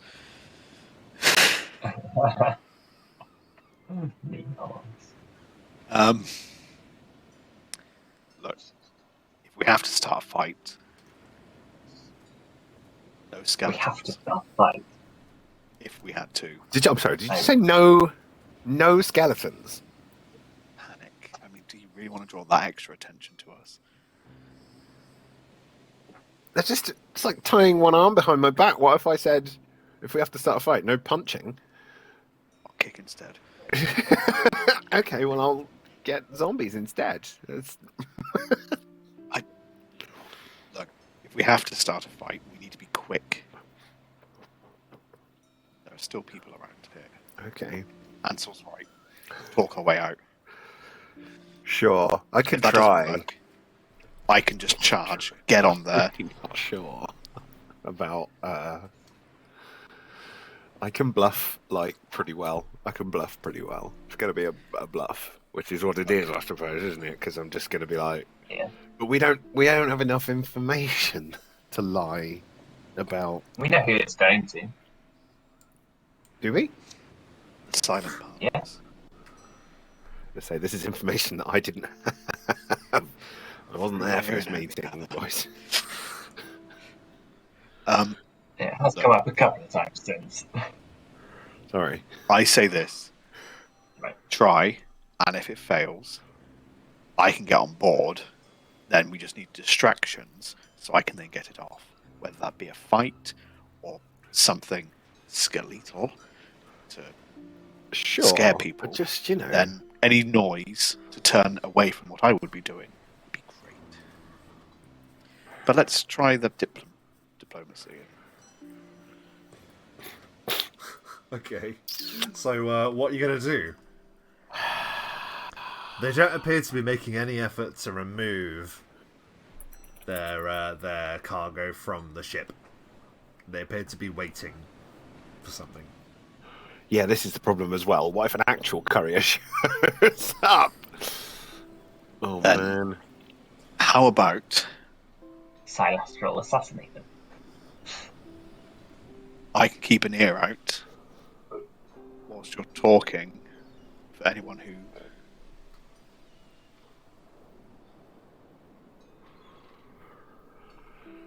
All right.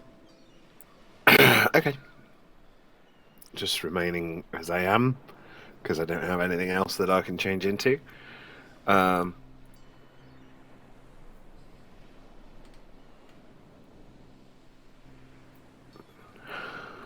the Silent Partners. And that's actually what they call themselves. Yeah. That's who we are representing. You're sure? 90%. Certainly who we've been told. Okay, it's all about confidence. Tra-la-la-la-la.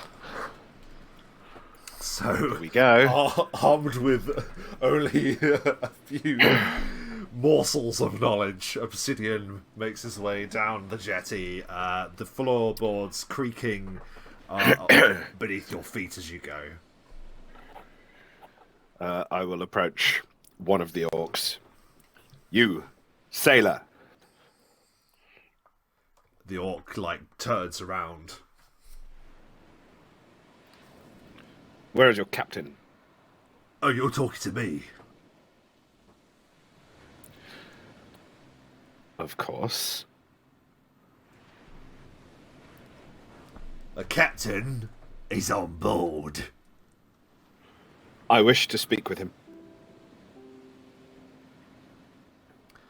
And I want 200 platinum pieces to spend in that tavern over there. But I guess we're all going to be very disappointed, aren't we? I mean, if you ask as much as that, definitely. That's just not the very good way to haggle. I am here representing a mutual friend. And I believe your captain will wish to speak to me. Here, Lugog! What? Lugog shouts from the side.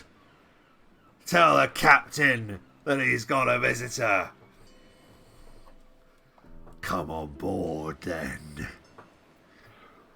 This orc, towers over you. He's nearly, a foot and a half taller than you. Okay. God. And what am I doing? I'm gonna get killed. You, by all means, can be escorted from where you are onto the Duskflower. Yes. Lovely. Silaster has been following behind, but I'm on the ship.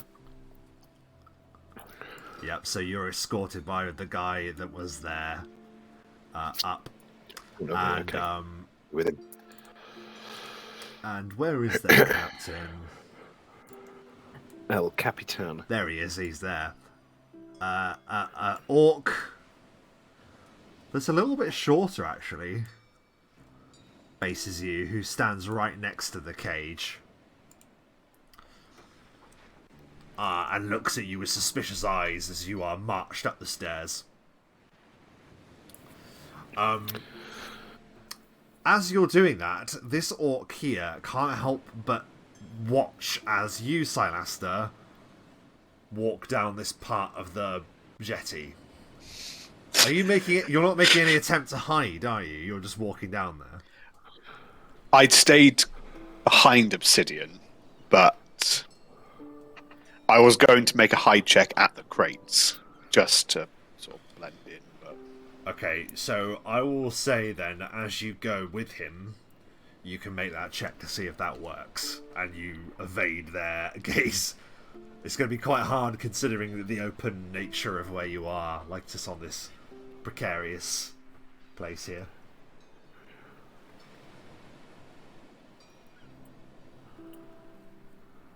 rolling the dice. Okay. Rolling What the dice. does the dice say? Surprise in a moment. These dice, they just roll for a very long time. He's rolling the dice down a big hill. Tell someone what your bonus is, and someone can roll for you. My bonus to hide is plus 17. So sorry. I So, rolled a 5 for you. There you go. I whacked one out quick. Why is it my dice rolls like boom and yours isn't working? It's because it's. Very strange. I guess it's Mike's being on a hotspot, maybe. Maybe. The annoying thing is your roll will come up eventually, and if it's a natural 20, you'll be like, ah, what the hell? There it is. 35. You see? We're not going to That's wait more that like long it. for it. If it does that again, then we'll be getting someone else to roll for you, okay? But Fine. for this one, we will accept that. Let's see if the we orc can should. beat a spot check of 35. He cannot. You slip behind the crates and move into a hiding position. Ansel, what are you doing as Silaster vanishes into the crates, or behind the crates? Ansel, can I get sort of close to the prow of the boat over here Yeah, of course you can. to hide next to these boxes? Yeah, absolutely. There doesn't appear to be anyone guarding that section there, because there's no way up other than the odd handhold that you imagine people would have to climb down in an emergency, maybe. Like bits of rigging hanging off the edge. But I'll hide as well, just so I don't, so I'm not attracting attention, just being Yeah, just you're in a out far there. less conspicuous area, so we'll 13, so still not great. Okay, I'm doing a spot check for the two at the prow, because they're the only ones that would have a chance. But you're quite low down as well, so... No, it doesn't appear like anyone spotted you. Maybe you just don't make much of an attempt to look like you're hiding. Like, you just sort of just walk down there and keep it cool. Just having a look about. Having a look about, exactly. They have no... they're not, outwardly looking out for invaders. Obsidian, you get marched up to the top then, and the orc captain looks at you, a vicious-looking whip in his hand. And he says, "And who might you be then?" I represent, I can't remember what they're called, the Silent Partners, Silent People. Well, you're on your own at this point, Obsidian, so... I know, I can't remember what you said. Oh yeah, is that right then? Yes. Give me a bluff check, please. I believe you have a package for me. I will, and do you know what I'm going to do? I'm going to activate my wink brooch, which will give me a +2 to my bluff. How does it activate? Do you have to make it wink? I think I just do a little wink. I do a wink under my mask. I work for the Silent Partners. They're not what are they called, guys? I would remember. They're called Silent Silent Partners. Partners. It's the Silent Partners. I got it right. Yay. Okay. So my normal is 16, 17, 18 with the +2. A 36 bluff. Bloody hell. I work for them, and that means I am here to collect the package that you have bought for them. I wonder then if that is what they were called.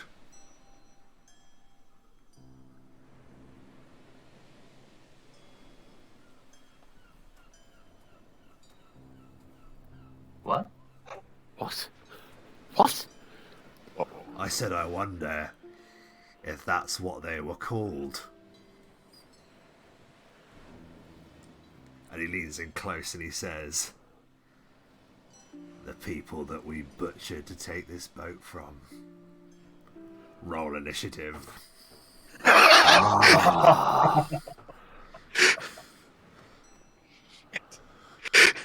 Shit. Oh, shit. Well, it was a good plan. It was a wasted 36 bluff. Damn it. I know, right? I felt Yeah. really bad. So I was like, it doesn't matter because he No, doesn't it's know who fine. they are. I only got an 11 on my initiative. Damn it. Remember, guys, as little damage as possible. Kill them in a Obsidian nice, got 11. non-grotesque way. Ansel, was that your initiative? 20. Was that actually what we're supposed to do? 20 for Ansel. Yeah. Obsidian wants bodies. I need bodies, and I need them to be, in good nick. Scardy wanted the package discreetly, but I think discretion's out of the order if the people originally have been butchered. So, Well, that's that's Scardy's problem. Okay. I scored pretty average for Silaster. That's good. yeah. Average is nice. We don't do average often.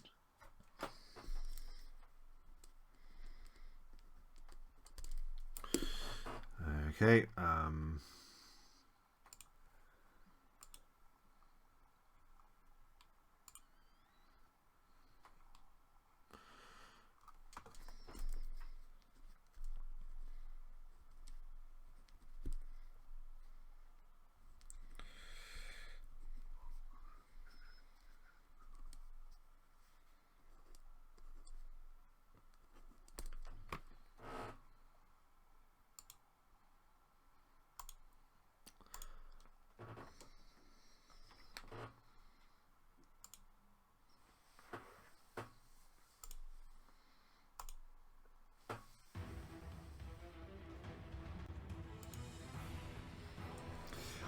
As this orc captain glares at you, Obsidian, our movement rushes forth to the very prow of the ship. Ansel, you go first. You're not entirely sure what's going on where you are, though, I will say.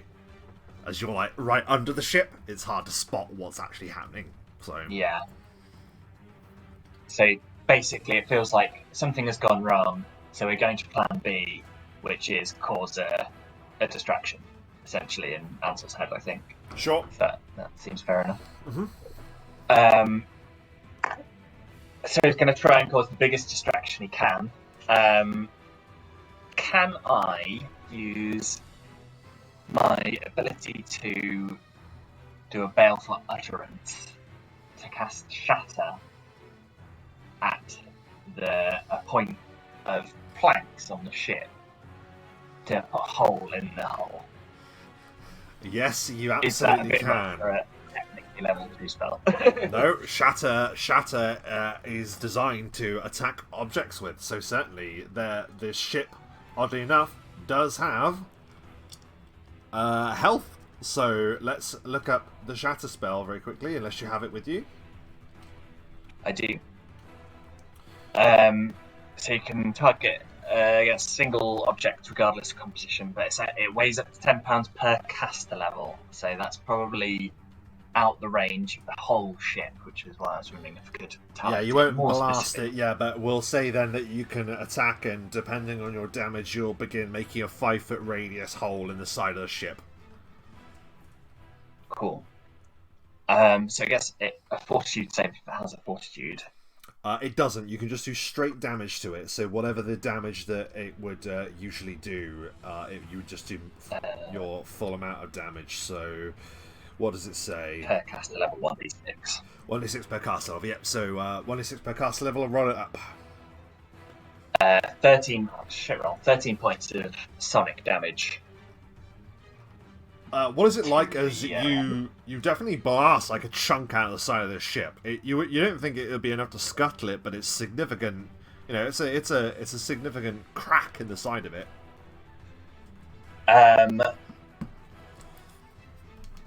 So at once, Ansel and Cry both.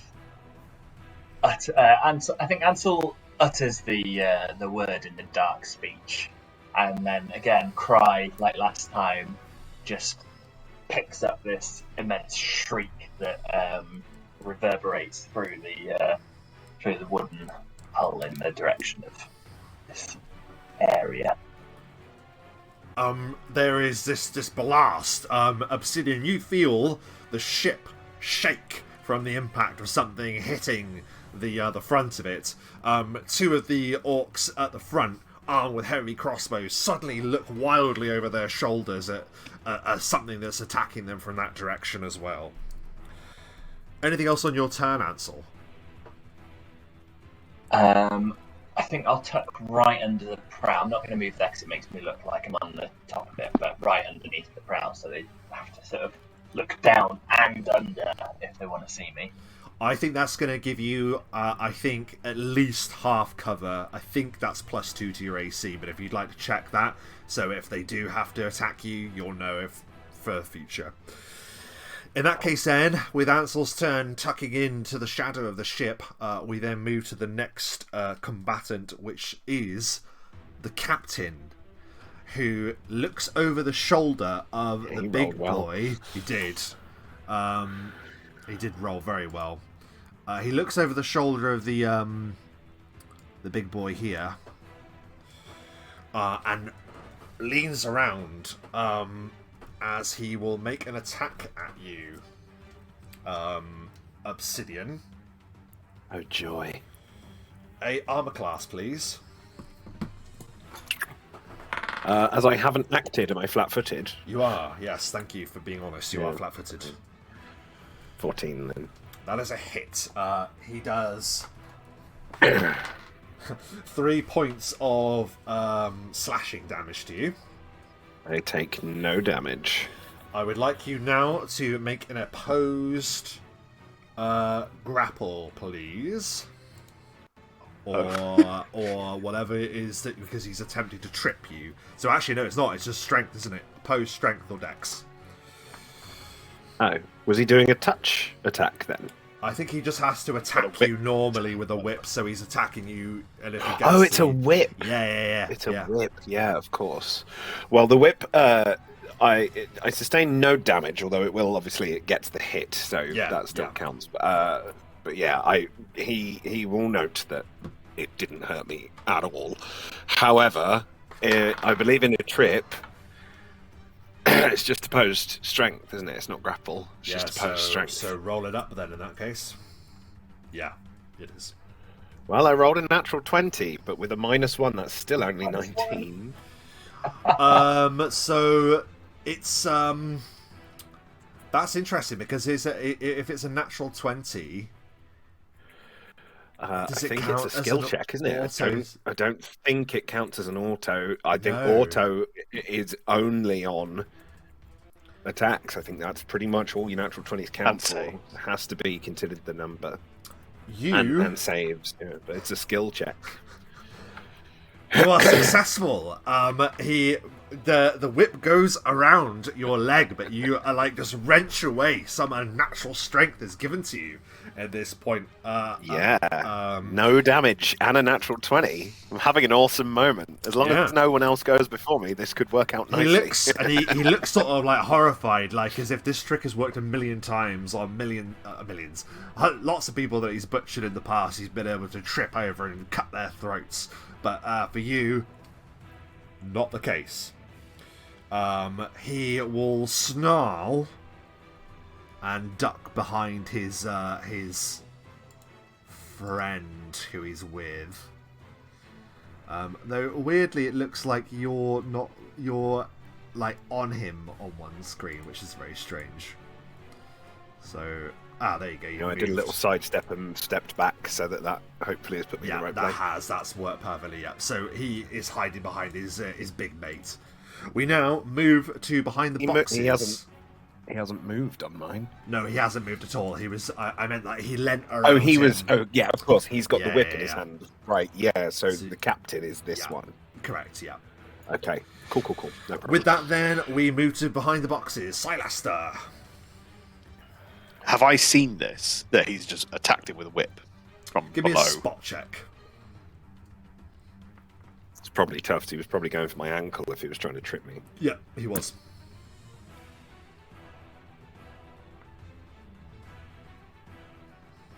Rolling. 16. Not enough. From that, it was a hard DC to spot. Unfortunately, you don't see he's got a whip. You're right below that, okay. So the angle's off. So, didn't see any of the attack then. You've just heard an outcry of some... You've heard there's a disturbance. You haven't seen the physical attack. Then, hearing the disturbance, I won't do what I was going to do. Instead, I will... it's a swift action, drop into my assassin stance. Like, that's free. then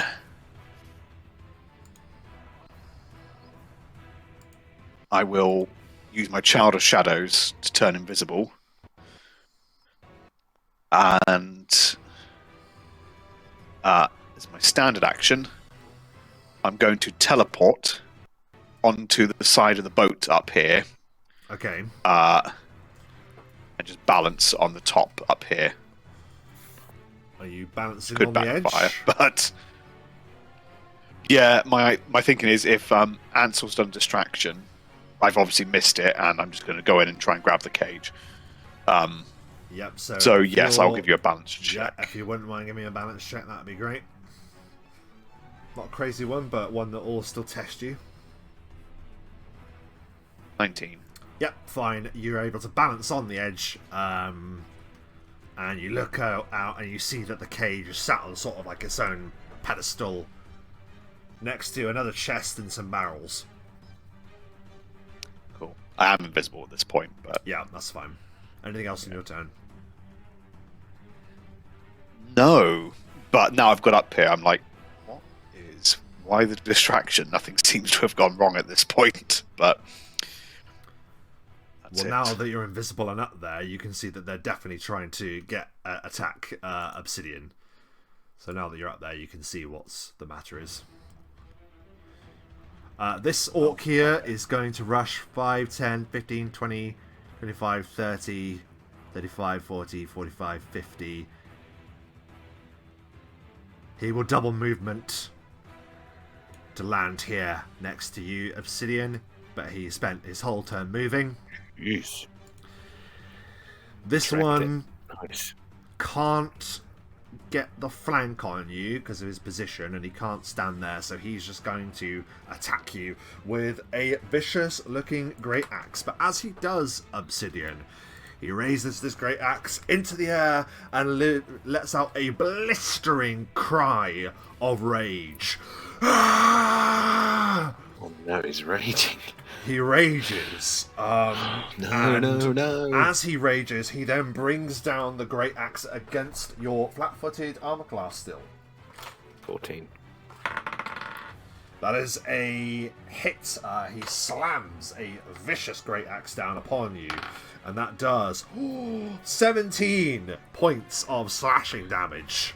Outry definitely takes some damage then there. Bam! Where is this one? Which one has done? Oh, this guy right in The front one of right me. in front of you now. Yep. So he was number 2. Number 3. Let's see. Oh dear. Rushing up the staircase here. Lovely.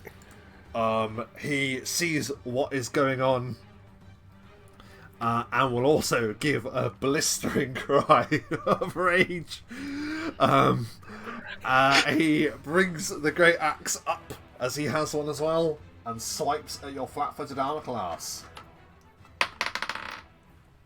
which is also a hit. Oh my goodness.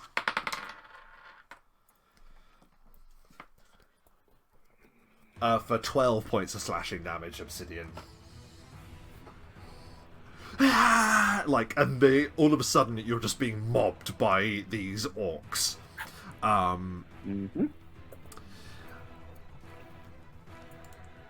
This one here. Is he right next to me, or has he got reach? This one is the one that attacked you just then. He's just run up the steps. Mine, he's still on the stairs. Yeah, he's on the steps. Yeah, but there's a 5-foot gap between us. On mine, he's next to you on the steps. Okay, good. I just need to know where they're placed for my next move, that's all. Oh, I see. Yeah, that's so weird. So on mine, yeah, he's there. in that square. On mine, he's in that. Oh, Yeah, I'm there. You're there. Yeah. Oh, you're... Yeah. God, Obsidian's damn, in this roll square from 20, what I can see. work your... I'm actually in this square. Yeah, I see. It's different on this one. Okay, so in that case, he'd still have movement to reach you, so he instead... It's That's fixed fine, it I on just... mine. It's fixed it on mine now. So there we go. Yeah, I moved He's there. myself up Gotcha. and down one, so it would move on yours, hopefully. Yeah, it has. Fixed. This guy has a spear, which means 5, 10. He can go there. He's not raging. but a long spear does mean that he can get you from there. Oh no, he is on the stairs. I'm going to say he can't because he's lower down as well. Wow. They're all going. Oh no, I'm so sorry. I'm so sorry. That is it. That's my No, shit initiative. that is it. That is it. Sorry, he will. I mean, if remain they were there. probably on group initiative. No. He's not. They're not on great initiative at all. So Fall went. Help now, is on the way. Now it is your turn, Obsidian. You go in the middle of them. Okay. Now, here's the question: if I was to do a 5-foot step to this square,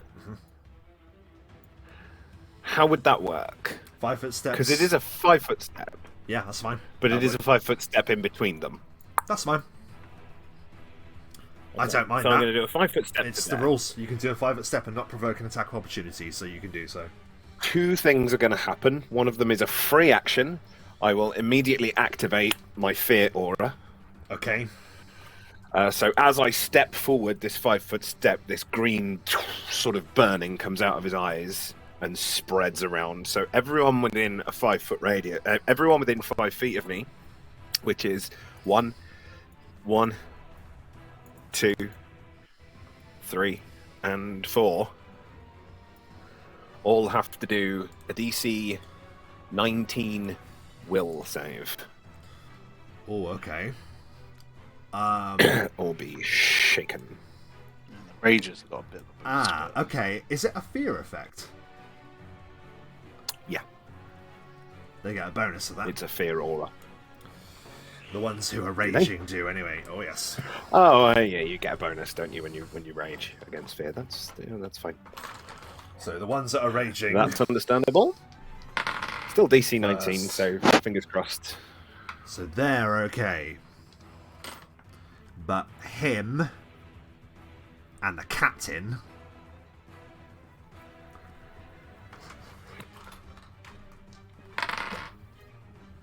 fail. So the captain is shaken, is that right? Yes. Okay, and then... Trying to remember what that means. A -2 penalty on everything, basically. Yeah, oh, I Okay. remember. Okay, so once I've done that, I will... so as this burning green comes out of his eyes and the fear aura hits those around him, along with that, the burning suddenly gets bigger and there is a huge negative energy burst, which will also go off. So can they all please, once again, everyone within a 5-foot space of me, do a will DC 19 for half?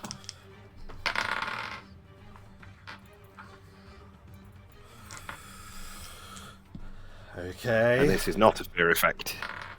Captain passes. All the rest of them fail. Okay, so they will all take 17 points of negative energy damage, apart from the captain, who will take, because we round it down, 8.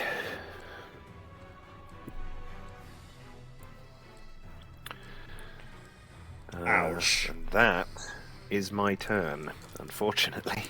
As they're I'm still in the surrounding mid-turn, you, but- yeah, suddenly the fear aura erupts around them, but I guess the confusion is enough to not make it as effective as it usually is. But then the burst of negative energy happens. What's it like as you don't kill any of them, but they are all severely weakened by that power? Yeah, again, it's just a case of their green orc skin gets a little bit paler green, you know? Like, it's not physical injuries, it's just like it saps your will to move almost, and they just get a little bit weaker, and it just rips some of their spirit out. Absolutely. But unfortunately, I've used all my movement, and I'm still very vulnerable. But it was the most effective move for the time, so... It certainly was. My goodness me. We continue on the orcs initiative as you go halfway through theirs. So this boy can I'm get so there sorry, Obsidian. and can Okay. jab you with a spear. Lovely.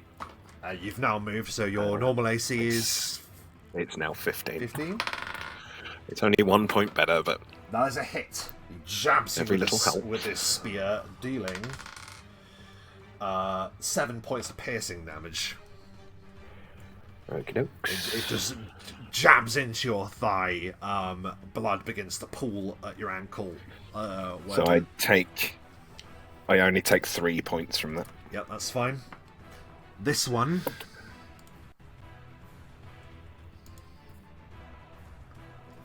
I guess he's coming up as well. It's the regular party. I realise that there's a man there. Just a random man is standing there. I don't know if you've seen him, but he's gone now.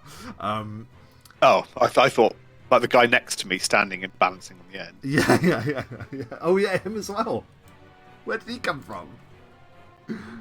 I thought he was just okay. I thought he might have been the ship's lookout or something.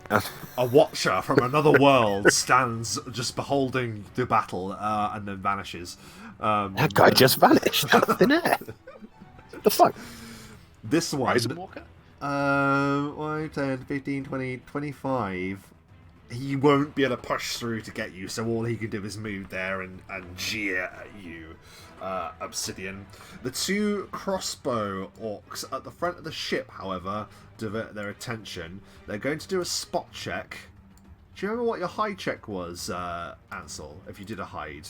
It was 13. I think. But you Yeah, moved. that's right. But then you Probably moved close to closer to it, didn't you? So, are you trying to hide from them or just taking cover? Up to you.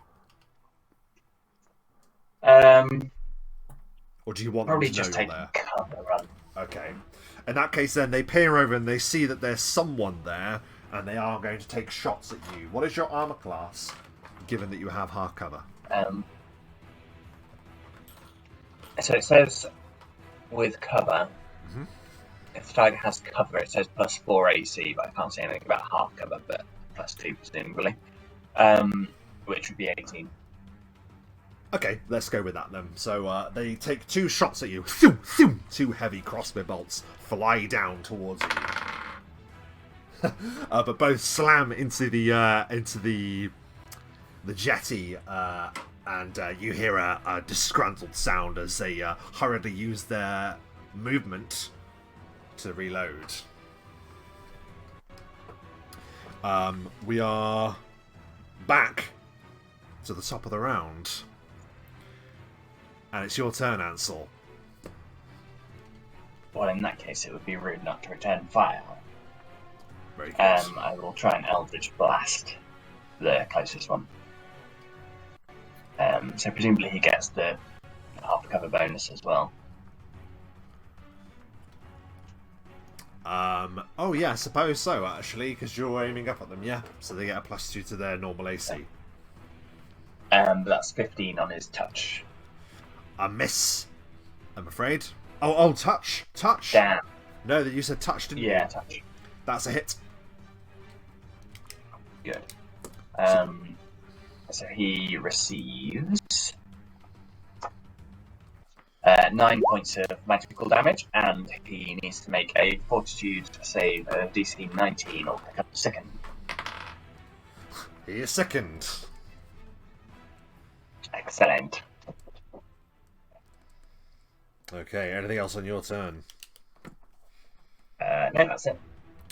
The captain is glaring at you through these orcs that are absolutely mobbing you, Obsidian, and while he reels back, you can see like the glint of a coward in his eye, a glint of cowardice in his eyes. He saw that power erupt from you, realizing that even with sheer numbers, there's a significant threat on board here.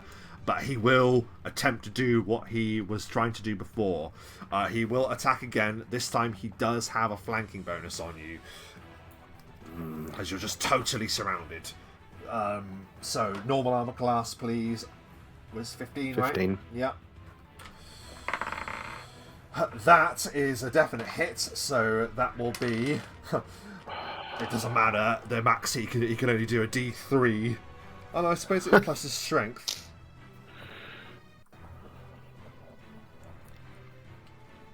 So that is 9 points of slashing damage. I don't know if that does anything to you. It does, yeah. Ah! And can you please Another strength, opposed strength, please, Obsidian. Oh dear. Yowzers. Make it good. Yeah, well, maybe it won't be because it was a fluke last time. No, 6. The whip goes around your leg, and this time, yank! You feel the world turns upside down, Obsidian, as you tumble to the ground with a thud. The wind knocked out of you. Get it, boys, but make it slow. And he draws a vicious-looking hook from his belt. A hook is fine, so long as it's not a net. That's true. The net is the end of days. Silaster, it's your turn. Spotted the net at the front of the ship already. Don't you worry. I saw that. Silaster will, as he becomes visible, will hop down. Now, in the time it's kind of he's becoming visible, and he's going for this one here because he seemed like the one who did the most like brute force to Obsidian. Raging, he did a shit ton of damage. Yep. Can I attempt anything like a move silently just to catch him flat-footed? Because I'm just literally coming out of invisibility. Can I do a move silently check to see if I can get down? Yeah, he doesn't know you're there, so I will absolutely say that you catch him flat-footed. Great. The problem is that he is a barbarian. They can't be caught flat-footed. That doesn't, you can sneak attack barbarians, though. But you don't catch them. Their armor classes. Yeah. Okay. So his armor class is unchanged, I'm afraid. Fine. Okay. Well, okay, Silaster wouldn't know that at this point, so I don't get the flank. Actually, do I get a flanking bonus even though Obsidian's on the floor? I mean, he is still threatened by me. Yeah. Okay. Yeah, then Silaster's going in. He can't be flat-footed. Oh, but you get a flanking bonus, of course. He still gets a bonus to his attack, sure. Both shadow blades on his hands, going from behind, basically. He's attempting to jab them both through the back of his head, through the eyes. Yeah, sure, okay. He's behind. Try not to dismember him too much, because Obsidian did request. 27. 27 is a hit. Beautiful. That, then... Oh, this is one of my best. If I can close that.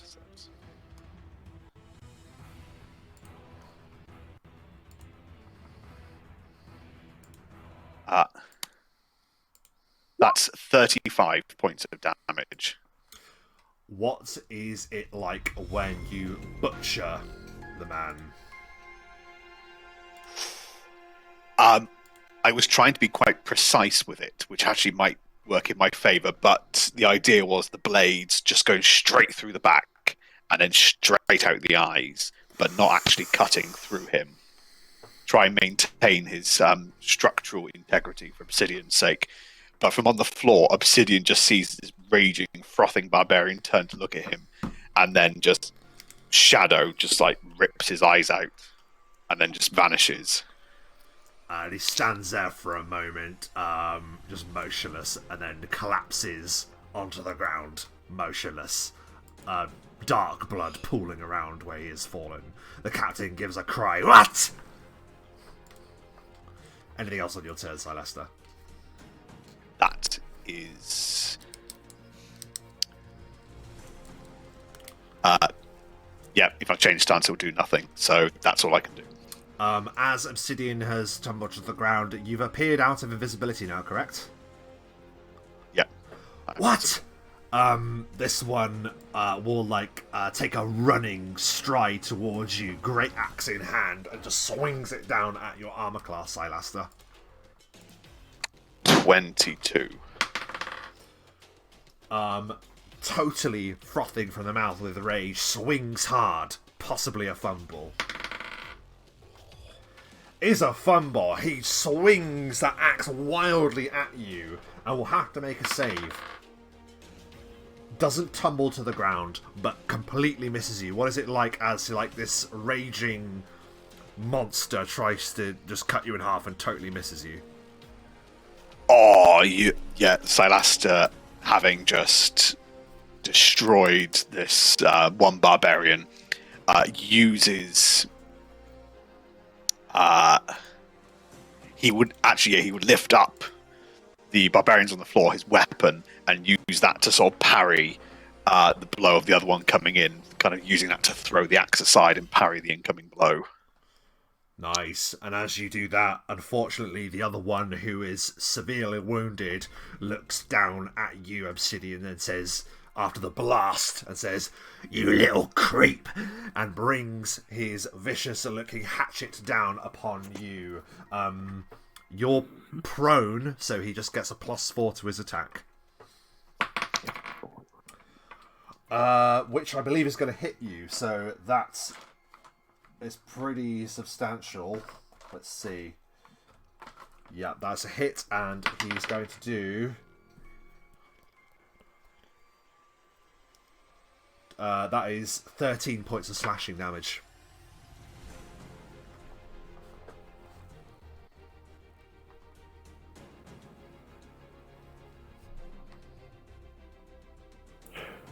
Ow.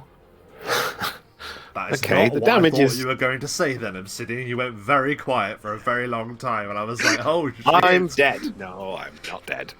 The damage is not insignificant now, I will say. I But know. Okay. Ow. You just went very quiet, and I was like, oh no. Well, it can happen. It can always happen. The last one before your turn is this guy here. He was the one that rushed up the stairs. And now you're there, can get you with a spear.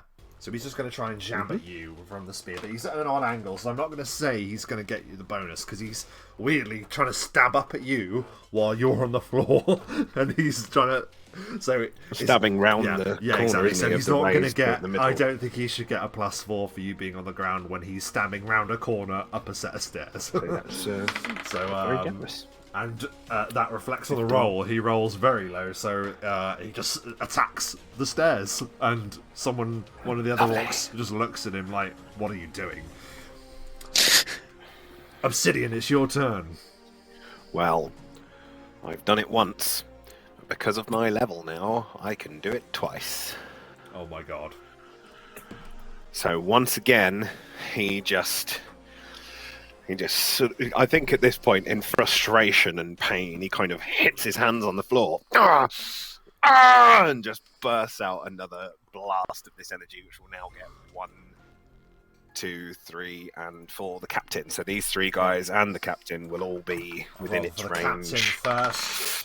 So now it's a DC 19 will save, once again for half. So once again, the captain saves somehow, but let's do the others then as well. And this isn't a fear effect, so they don't get the bonus. It's in everyone up there is pretty much in range of you, right? No, these 2 here are out of range. That makes it easier for me then. Just these 2 over here, because they're more than the 5 feet away. They basically have to be within melee range of me for it to... That is fine. That works out great for me, because...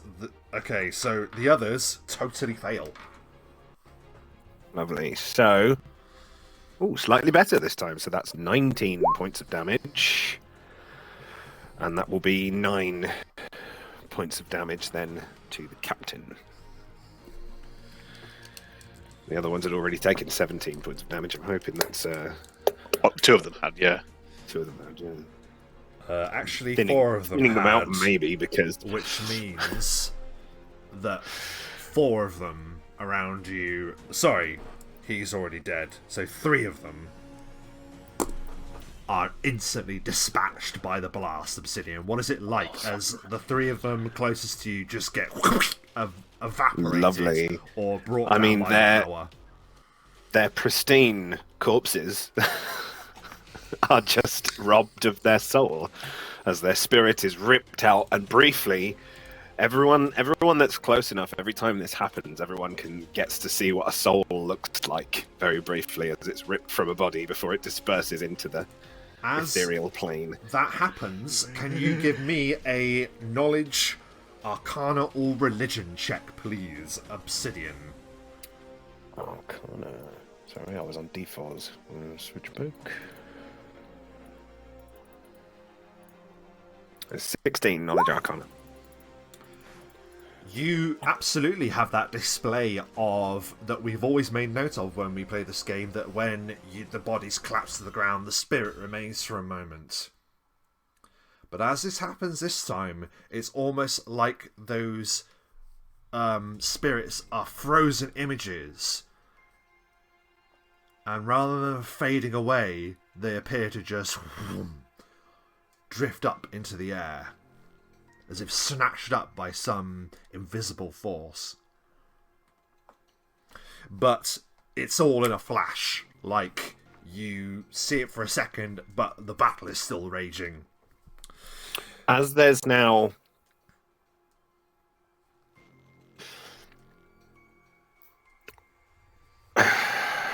I don't know whether it's worth... It might be, because he might not be able to do it again. I'm going to stand... No, I'm not, because I'll get attacks of opportunity. Forget it. I'm just going to stay where I am. Did the spear guy die as well? No. No, the spear guy's still alive, and the captain, who can just trip me again, Lives. if I try and get up, he might try and trip me straight back down. And then plus the attack of opportunity, so I'm better off, I think. Somebody as they're standing, it'd have to be on his next turn. No, but he can damage me on attack of opportunity and then get a trip on the next turn, whereas he'll just get the attack on the next turn plus 4, which I think is probably better than 2 attacks. So I'll just stay on the floor where I am. Nope, not getting up. Nope. I'm just going to stay down here. In fact, I will. I don't need to stand up to kill you. I can kill you just as easily from the floor. A great attitude. I like that very much. We continue with the rest of the orcs then. This one looks on in horror as its friends have demise, and that means he can move up there. No, would he, to be honest? He can't get through the others. No, he will. He will go for you as you're on the ground. Swings a vicious-looking axe down upon you. That's gonna hit you. Spear, isn't he? No. This is the guy behind you. Not behind you. On this one here. Oh no, he does have a spear. I do apologise. He does have a spear. Let's say this one, he got me before from over here because he had a spear. Oh my god. Okay. Not that it makes a massive difference. The attack is the same, so that's fine. At least I will re-roll that then, because that's obviously different damage with being a spear. 5 points of piercing. Lovely. So I'll take 1. So yeah, your damage reduction minimised. I wish to minimise. Pings off you at that point there. And then this one here. Yeah.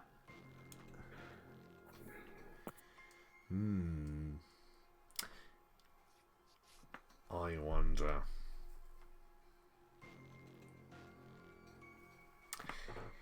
He looks at you, Silaster, and then looks at the chest to his side, and immediately begins dashing towards it to try and see if he can open it. That's what he's going to do on his turn. These two have reloaded their crossbows and are going to fire down at your armor class with your +2 to with cover, Ansel. What's your AC?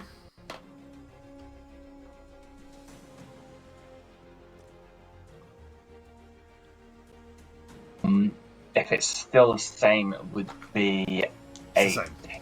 Yeah. Yeah. 1 hits. My goodness. For 3 points of piercing damage. Slams into your shoulder, Ansel. The other one just pings into the wood there. We are back to the top of the round, Ansel. It's your turn.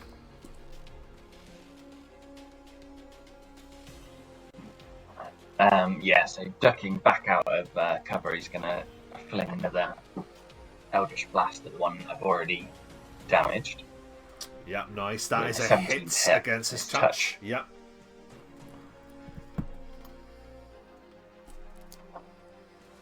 And and 6 points of damage. That's shite. Okay.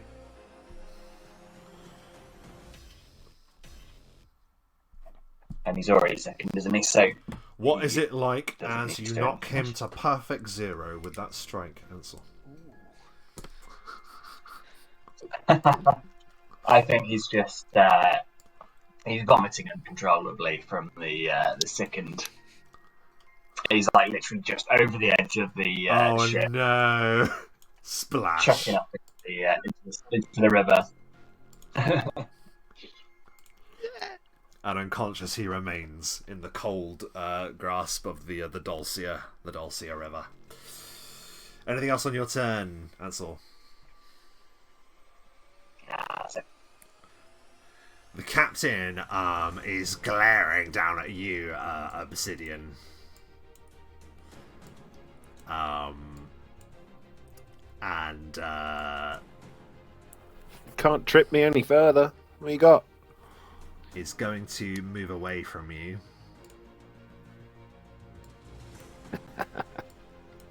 He will provoke an attack of opportunity of you, Silaster. And I guess you...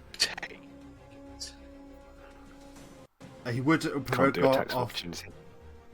Oh, right, okay. I have no weapon. I don't carry guns. 15. 15 is a miss as he lithely moves out of the way. I need both you and Obsidian and the other orcs to do a reflex saving throw, please. Oh no. What has he done? They fail easily. Yeah, they failed. They've all failed. 31. Okay, that's a success. Hey, next level I get evasion. Takes a long time, but I eventually get it. Just wondering, I don't have anything that would boost. No, as a matter of fact, you being prone, I suspect that is a problem. Probably like a -4. Yeah, I think so. It's usually -4 Which for means everything when you're just, prone, yeah, so... I would imagine it is, yeah. Yeah. Which is just it means I'm on a straight D20. Critical fail. Doesn't matter. Doesn't matter them on the floor. Makes no fucking difference. You weren't even looking. No, I wasn't. I was too busy laughing in his face.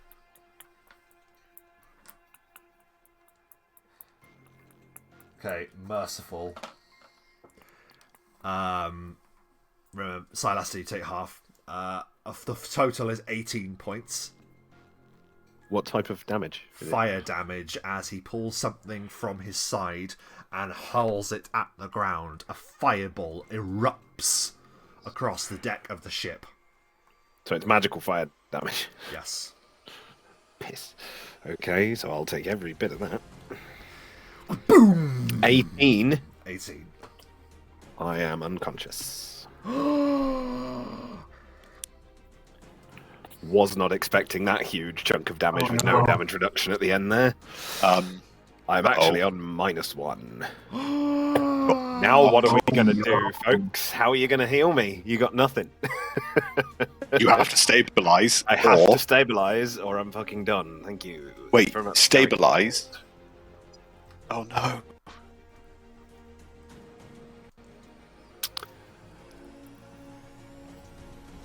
We'll just do more damage. No more healing will damage Obsidian. Unfortunately, what you got? That's the problem with this this class. I had no idea he suddenly could do a fireball. So a vicious magical item that has appeared once or twice in these games is the ember coal, the ember fire coal, sorry, which is effectively a fireball in a coal that you heat up over a certain amount of time and throw it, and that's exactly what he did. It detonated and it has blasted not only you but this orc into smithereens. Yeah.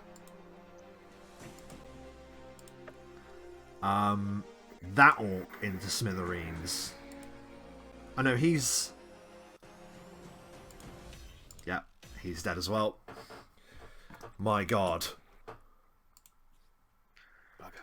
He was not able. half. He was barely able to break my damage reduction, so I wasn't worried. And I was taking him out, so I wasn't worried. And I still had nearly 20 hit points left, so I wasn't worried. And then massive chunk of damage, no damage reduction. Shit. That's the way of it, isn't it, mate? You've got 9 turns to I was the word. Yeah. get it right. 9 chances to stabilize. We'll see if Roll20 feels kind today. I mean, in theory, they're good odds. What's the last thought that's in your mind before you are erased into unconsciousness? All that was in his mind was like, this all hurts, but he was quite sure of himself. He was feeling quite confident. Because this guy really wasn't doing him much damage. And he was like, I don't care, I can take you out from the floor. He was just concentrating on what his next move was, which was just more magic. And then the guy moved away, and he was like, I'm good, this is fine, we can cope with this. The teammates on the opposite side, we're good, we're absolutely fine. We've been in worse situations. The captain... Almost literally the "this is fine" meme. Yeah. He was just completely blindsided, that was the thing. So I think the last thought that went through his mind was a totally confident, all is well, calm thought. Slight discomfort, but all is well. Oh shit. The captain uses full movement to begin sprinting away as fire begins to sweep across the vessel. If you guys let him get away, Wait, I will he had fucking haunt double you. movement and a throw. Correct. He doesn't get double movement out of throw. You're absolutely correct. He was there. And he moved as well to do that, didn't he? So 5, 10, 15, 20, 25, 30. He can get to there. I do apologise. You're absolutely right. He rushes down there for the remainder of his movement.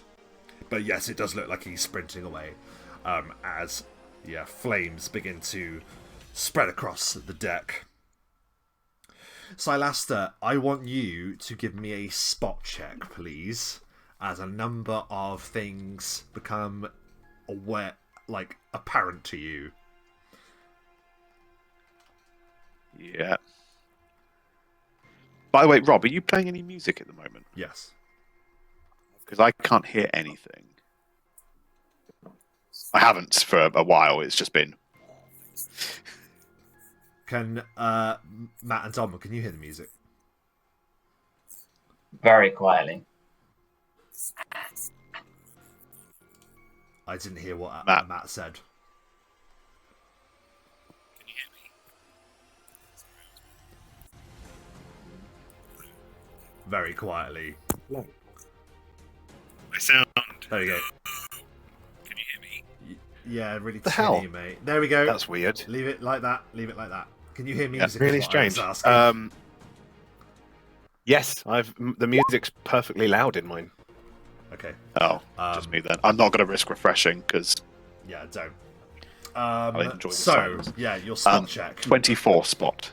You note that the chest that the orc that was next to it is fumbling with has something carved into its lid. Like writing carved into it. One word. Scuttle.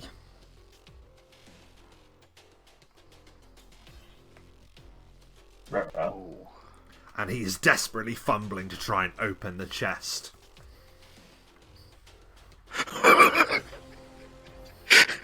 Oh god. Oh god, that could be bad. So that is what you notice on your turn. It is your turn. You've not done anything yet. What do you do?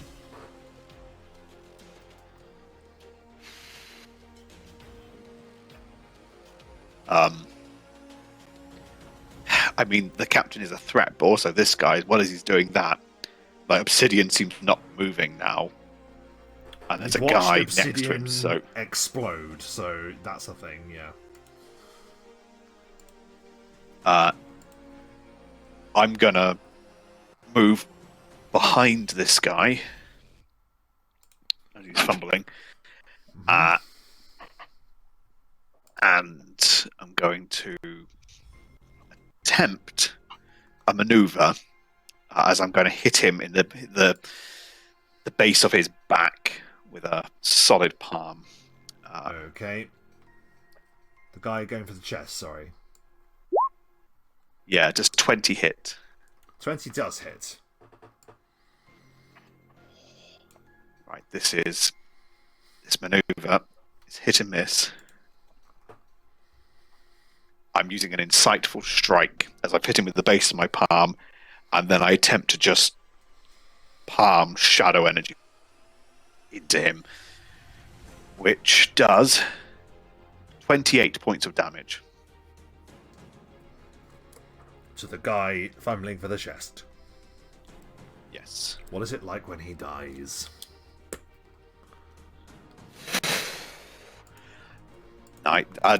Insightful strike is one of Silaster's sort of like Tai Chi moves. It's not heavy attack. It's more very precise, and it's like palm to the back, and it's just a small kind of extra push as he funnels shadow energy. So really, he would just go rigid for a moment, and then just collapse to the side. Very good. And as he collapses to the side, dead, stone dead, you could just feel the heat of the flames as they continue to spread across this side of the ship. The flames dance in the reflection that is upon this golden cage at your side. Yeah, you see that My bodies! No! the orc was unsuccessful in fumbling with that chest, but it looks like he was nearly successful in opening it. That's your turn, right? I maneuvered, yeah. All of the orcs that were in the order between your turn and Obsidian are now dead. So Obsidian, your turn. The first of your stabilizing rolls. Let's see. What did we say? It was 10%. 10% on D100. Yeah, D100. Roll, so 1 to 10. Make it happen. Nope. You begin drifting into a darkness. I am on now -2. It's almost like you can feel hands raising up out of the darkness to embrace you as you slip onto -2. My goodness. The injured one here. He was number 6, wasn't he? Yeah, he's dead. So now it is just the crossbow one who has seen what has happened, and I think he knows that the gig is up, and is going to withdraw from where he was.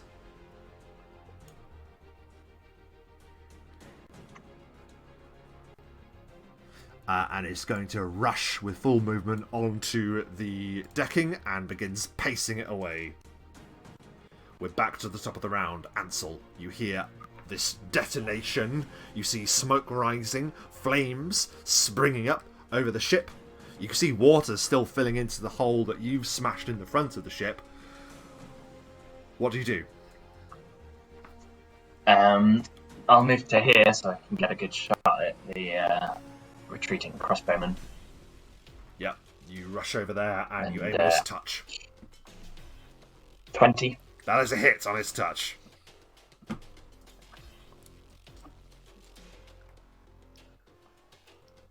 Oh, 11 points of damage. Oh my god. A devastating blast doesn't quite kill him. He's been untouched throughout the whole battle so far. But this strikes him hard in the side. And he needs to make a fortitude save, or you second DC 19.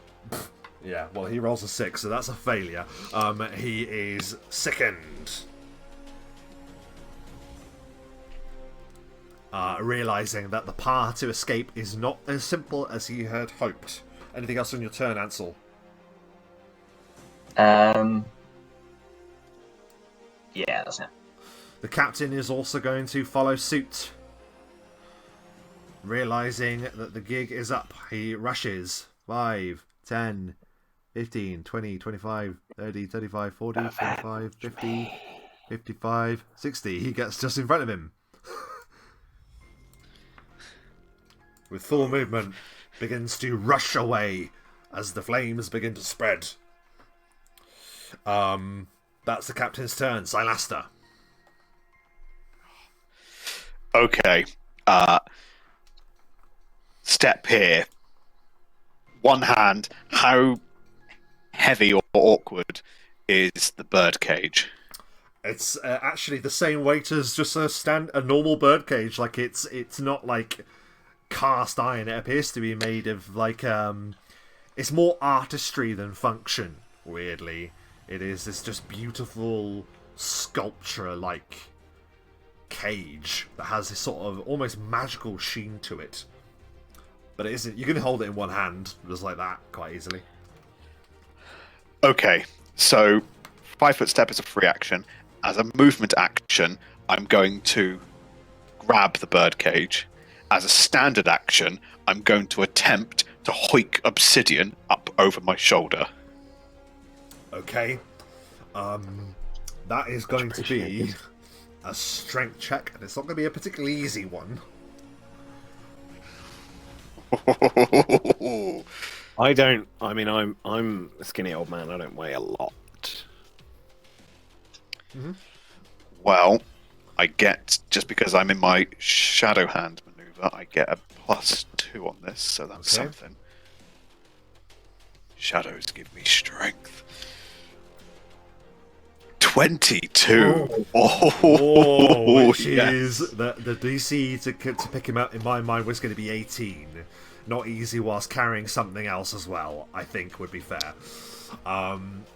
But you are able to hoist Obsidian up as the flames begin to ripple across the floor where he was just lying. You hoist him up.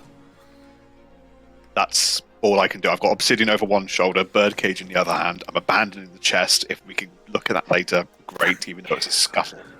The smoke Get him off. begins to like rise around you, like you're squinting through the darkness that seems to be enveloping you as the flames grow higher. Obsidian, it's your turn. You feel like that there is a hand reaching out to you. It appears to be encased in ice as it reaches out of the darkness and takes hold of you, and it appears to be pulling you away from the hands of the dead that are trying to claw you down. This icy hand is saving you, but will it be enough? Oh no. It appears to be this tug of war between this entity of snow and the dead at this time. -3. Yep. The sickened orc that has the crossbow is going to use its movement to put a quarrel in, a crossbow bolt. Hess the heavy crossbow. Thump. The crowd, or the people that are around at this point, I will point out, are just screaming as like the fire is like erupting through the ship. You can see the flames are reflected in the water. The arrow shoots at your armor class, which is 16. How do you just dodge this thing as it's like shoots towards you? So I think as he's been running, he's sort of ducking and diving behind these, like, I can't quite see what they are, but presumably like bollards and things like that. Yeah. So he just manages to duck behind one as the quarrel. Okay, so that one uses movement to reload and then fired, so that was his turn. The other one is unconscious and slowly drowning in the water, so we can just pretty much write him off. He's drowning, he's basically done, yeah. We're back to the top of the round. Ansel, you duck behind this thing, ka-dunk. It thuds into the into that bollard that has got boats lashed to it. What do you do? I'll move further over here and try and finish off the archer, the crossbowman. Yep. 26 on his touch. Easy hit on his touch.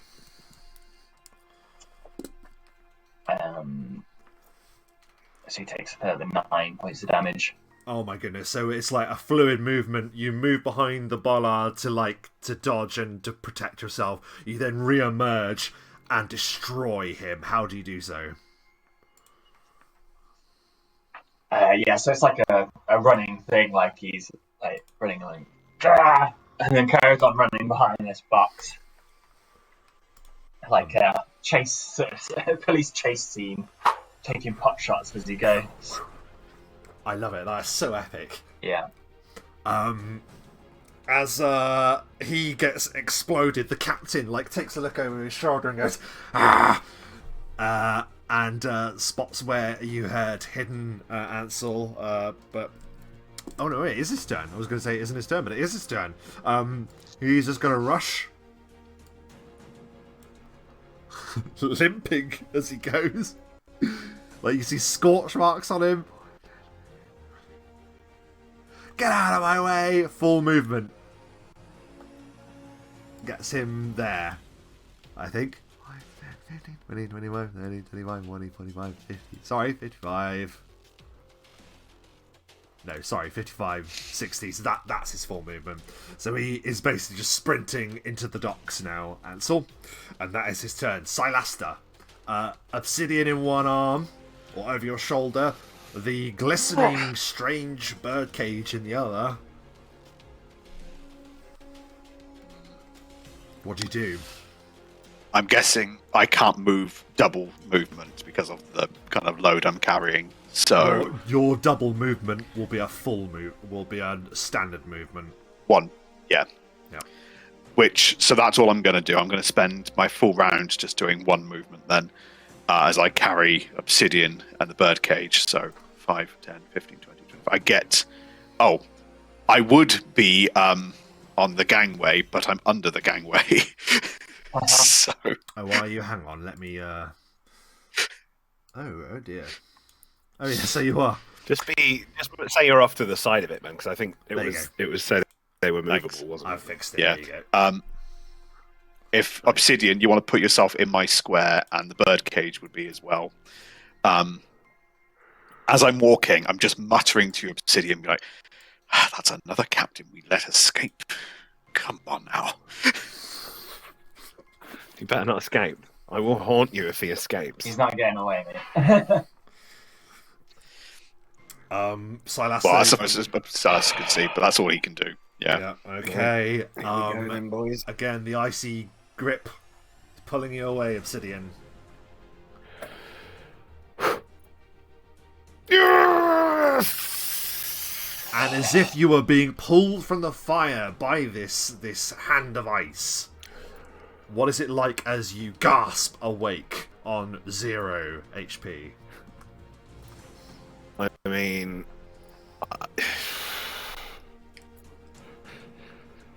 I think it is an absolute gasp. He had no idea what the hell happened. Everything was going all right. He was taking damage and stuff, but it was going all right. He was sure it was going to be fine, and then just, oh shit.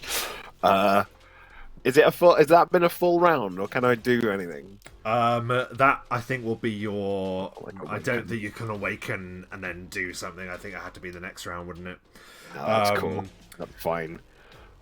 Which Like, well, means we just go what the to hell's going on in Silaster's ear? What the fuck? We go to the end of the round, and Silaster, you spy that the fire was just spreading all across that deck, and the flames were beginning to envelop the chest. And it's almost like you can see the strange magical energy starting to escape from the chest that was on there. No.